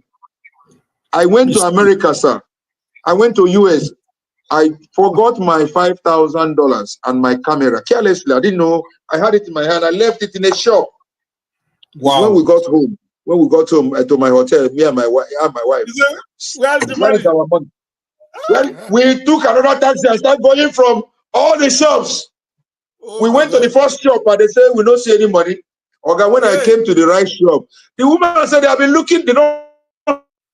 They were looking for me, my $5,000 and my camera. These guys are not religious, so they don't go to church, yo. They don't go to mosque. My 5,000 and my camera was waiting for me, sir. Wow. Are you following me, sir? And they gave me my. I'm telling you, sir. If it's in Nigeria, I would have been arrested for even coming back to ask for it. The people that took the money would have asked police to come and arrest me for coming to embarrass them. Exactly. So issue of moral and cultural value, restoring honor of hard work, integrity, and all that. If you don't make it key in national, you are just wasting time. 100%. 100%. Yeah. Well, I want to assure you. Yes, sir. The good work we are doing. See, if man don't recognize you. You know, I didn't know you did that, but ChatGPT told me. Is what I'm trying to tell you. I didn't know that. I just put your name in ChatGPT. It brought out. So the world recognizes. There was a girl I also took to India to go and do this and another. I was one that raised Nigeria and I contributed 2.5 million then. And then when the lady came back, MTN and one other musician gave her 10 million naira. We bought a house from that, yes, sir, to one that Somaya. She went for a heart operation. Yes, sir. This is small girl. MTN gave her 10 million. Then it's there, you know, on Google.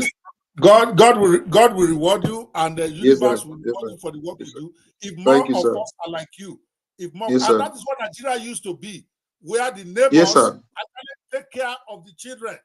If your parents are not that's around, correct. We eat. They will just say, they notice that you have not eaten, and your parents are not. They will call you in. If you misbehave, they discipline you. That used to be the Nigeria that I grew up in when I was 7 years, 10 years old. That's right. I cannot dare to talk out my shirt when there's a woman called Mama in our neighborhood. They call her Mama. If she catches you misbehaving, the kind of beating she will give you before your parents come. In fact, you yourself will be begging. You will not want to tell your parents, because if you tell your parents will beat you. Double jeopardy. It's called double jeopardy in law. Yeah, but today your parents will probably sue her for beating you for being naughty. So we need to go back to those cultural values where we have each other's back. So that's it for today. I want to appreciate my special guest. You are going to give your closing comments in a minute. But before we go, obviously, I want to encourage Nigerians. I'm going to play one more song. I love playing my music, because now musicians are not holding me down from all the music that is in my head. Now I can just do it with AI. You have to teach me. You have to teach me. You have to teach me how you manufacture this music, honestly, through AI. Because this music is so. Remember the last one I told you. You have to send it to me. So beautiful music. Yes, it's what we are teaching. One day we are going to be having a session on the role of AI in developing Nigeria. So this song is for those who are sad about Nigeria right now, who feel that Nigeria is not going the right way or whatever. So I got inspired to write this song, of course, using my partnership with AI, from Bob Marley's song, No Woman, No Cry. You know, it's a song to encourage the woman not to cry, that everything's going to be all right. And I want Nigerians to know, when we come back, the barrister, S.A.N, is going to give his closing thoughts, and I'll give my closing thoughts, and we'll close the show. But I want you to know, before I play this song, that Nigeria is going to be better in your lifetime, in my lifetime. There's no need to cry. Things are going to get better. Yeah, politicians have betrayed us. Some politicians have betrayed us. Some have taken us for granted. They've stolen our money. But there are still some out there who will come and who will change our country for the better. Everything is going to be all right. So I call these songs No Muguland, No Cry. Enjoy. When we come back, we start to run down the show. There you go. No Muguland, no cry. No Muguland, no cry. Oh, Muguland, no cry. No Muguland, no cry. 'Cause I remember when we used to sit under the old trees, wide embrace. They split us up with words of hate. Yeah, turned tribes to tools they could replace.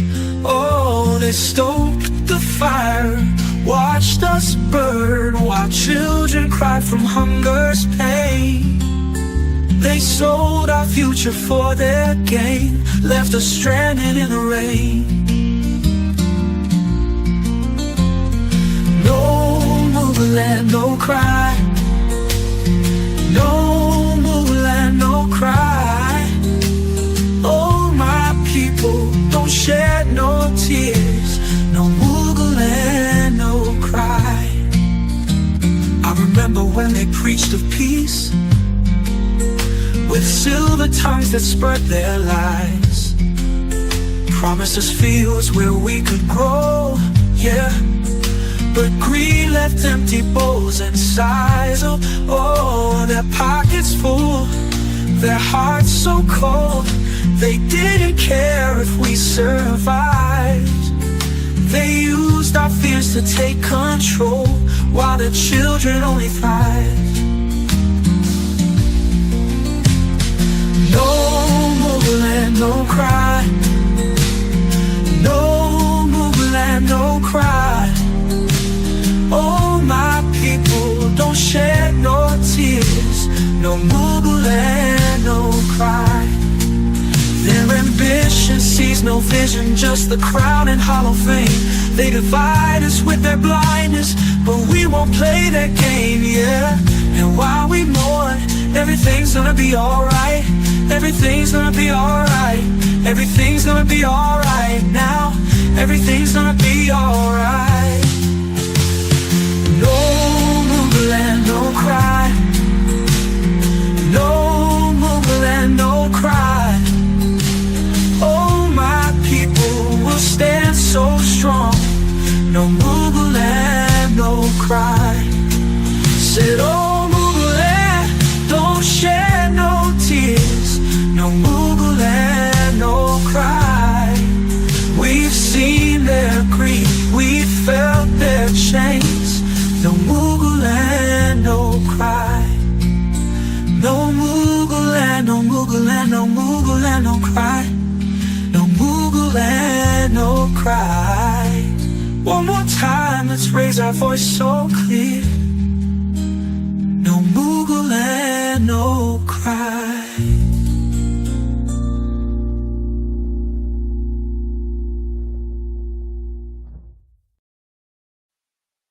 Awesome, awesome. All right, that was the No Muguland, No Cry song. I love that. It's one of my favorite because it's a song of hope, even in the midst of sadness. You know, there's nothing you do.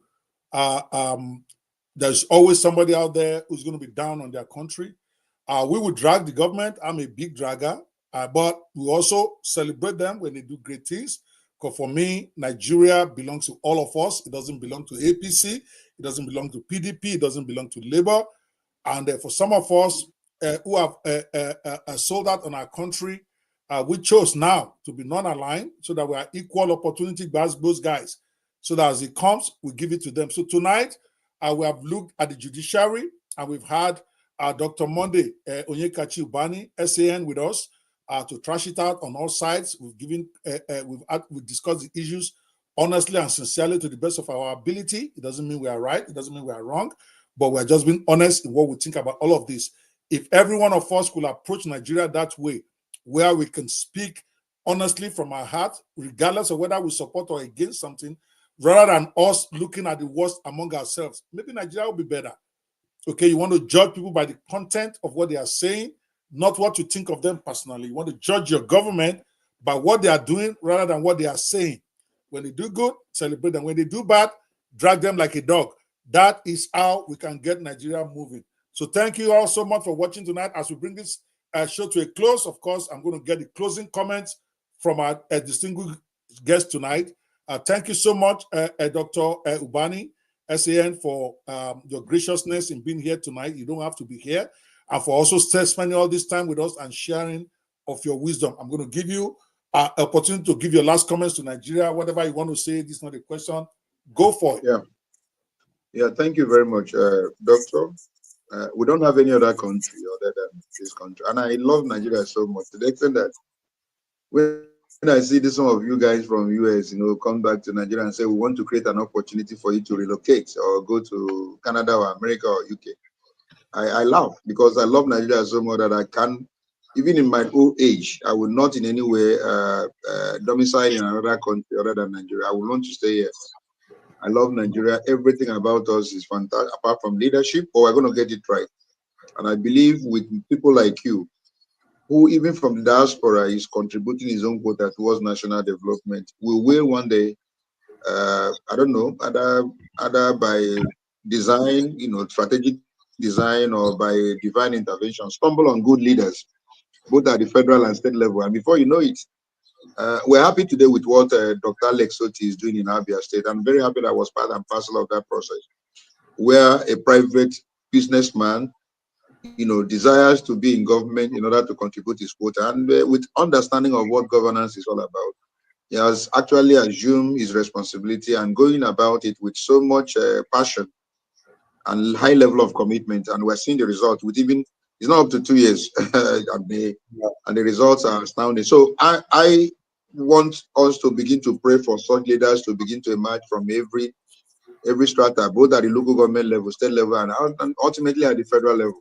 so that we can really build a country all of us will be very proud of, where our kids are not eager. They won't be eager to leave Nigeria. Because why they are eager to leave is because those places they are going to, things are stable. Electricity is stable, things are organized. Go to UK, the best transport system in the world. 5 minutes, the train is there. Another one is coming again in 5 minutes. I mean, God, it's like computer. But over the years, these guys have perfected this thing. So why is it that things are not working here?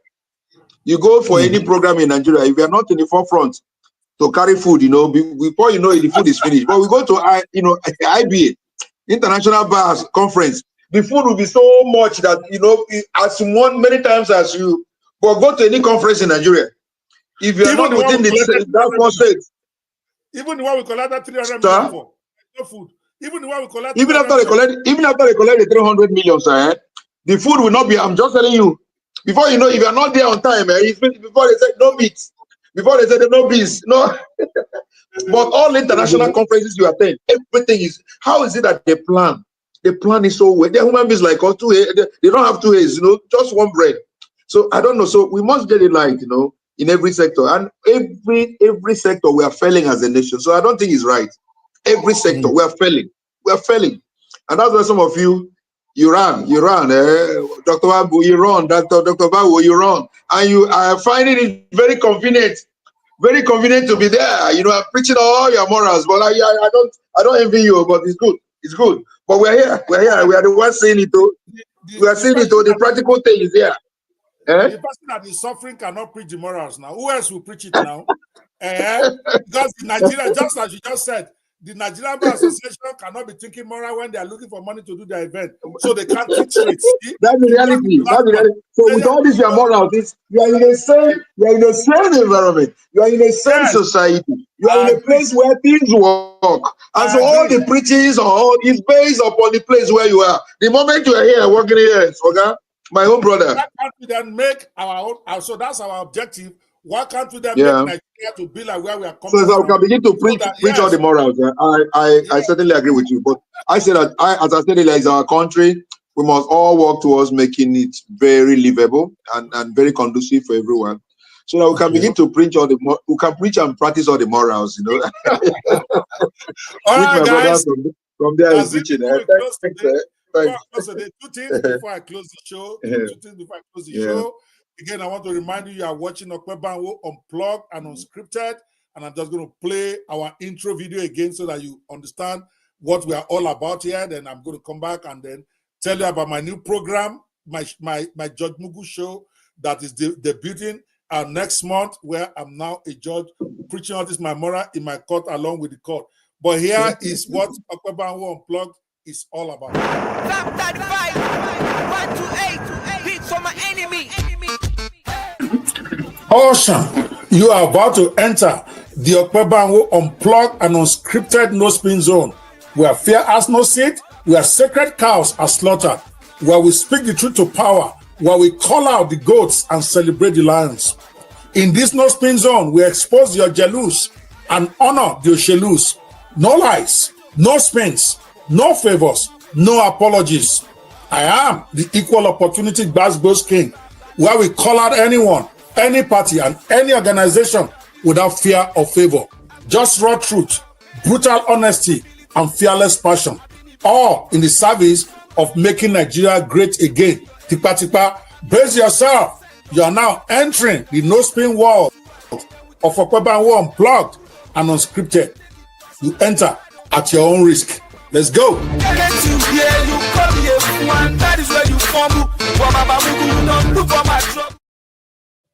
All right, that's it for tonight. Thank you guys so much for being here. I will see you guys on another exciting episode of OPE BANWO Live, Unplugged and Unscripted. Tonight, we've had a great time with one of the greats in our bar, Dr. OnyekaChi UBANI, S.A.N, who has brought all his wisdom. You'll be seeing, some of you will be seeing the recorded version of this later. Hopefully, we cut it into little pieces and then a bite-sized pieces that we can put on Instagram and cook for 5 minutes, 3 minutes, so that we can continue. For me, people say it's just talking. But it is talk that actually created this world. Or the more we talk, the more those who can act. Some people talk, some people do, some people agitate. We are all going to work together to make Nigeria a better place. I agree, my own is to talk. But there are some who will listen to the talk, and before you know it, they're doing some things in policy to make it a reality. So nobody is useless in our national conversation. Even those who agitate, those who protest, even those who abuse on Twitter, you are playing your part. Let's all of us work together to create the Nigeria of our dreams. Let's all make Nigeria great again. It was great briefly once in the 60s. Why can't we go back there and get even better? Thank you so much for watching. I will see you on another exciting episode. My name remains OPE BANWO, and of course, I'm here tonight with Dr. Monday OnyekaChi UBANI. Good night.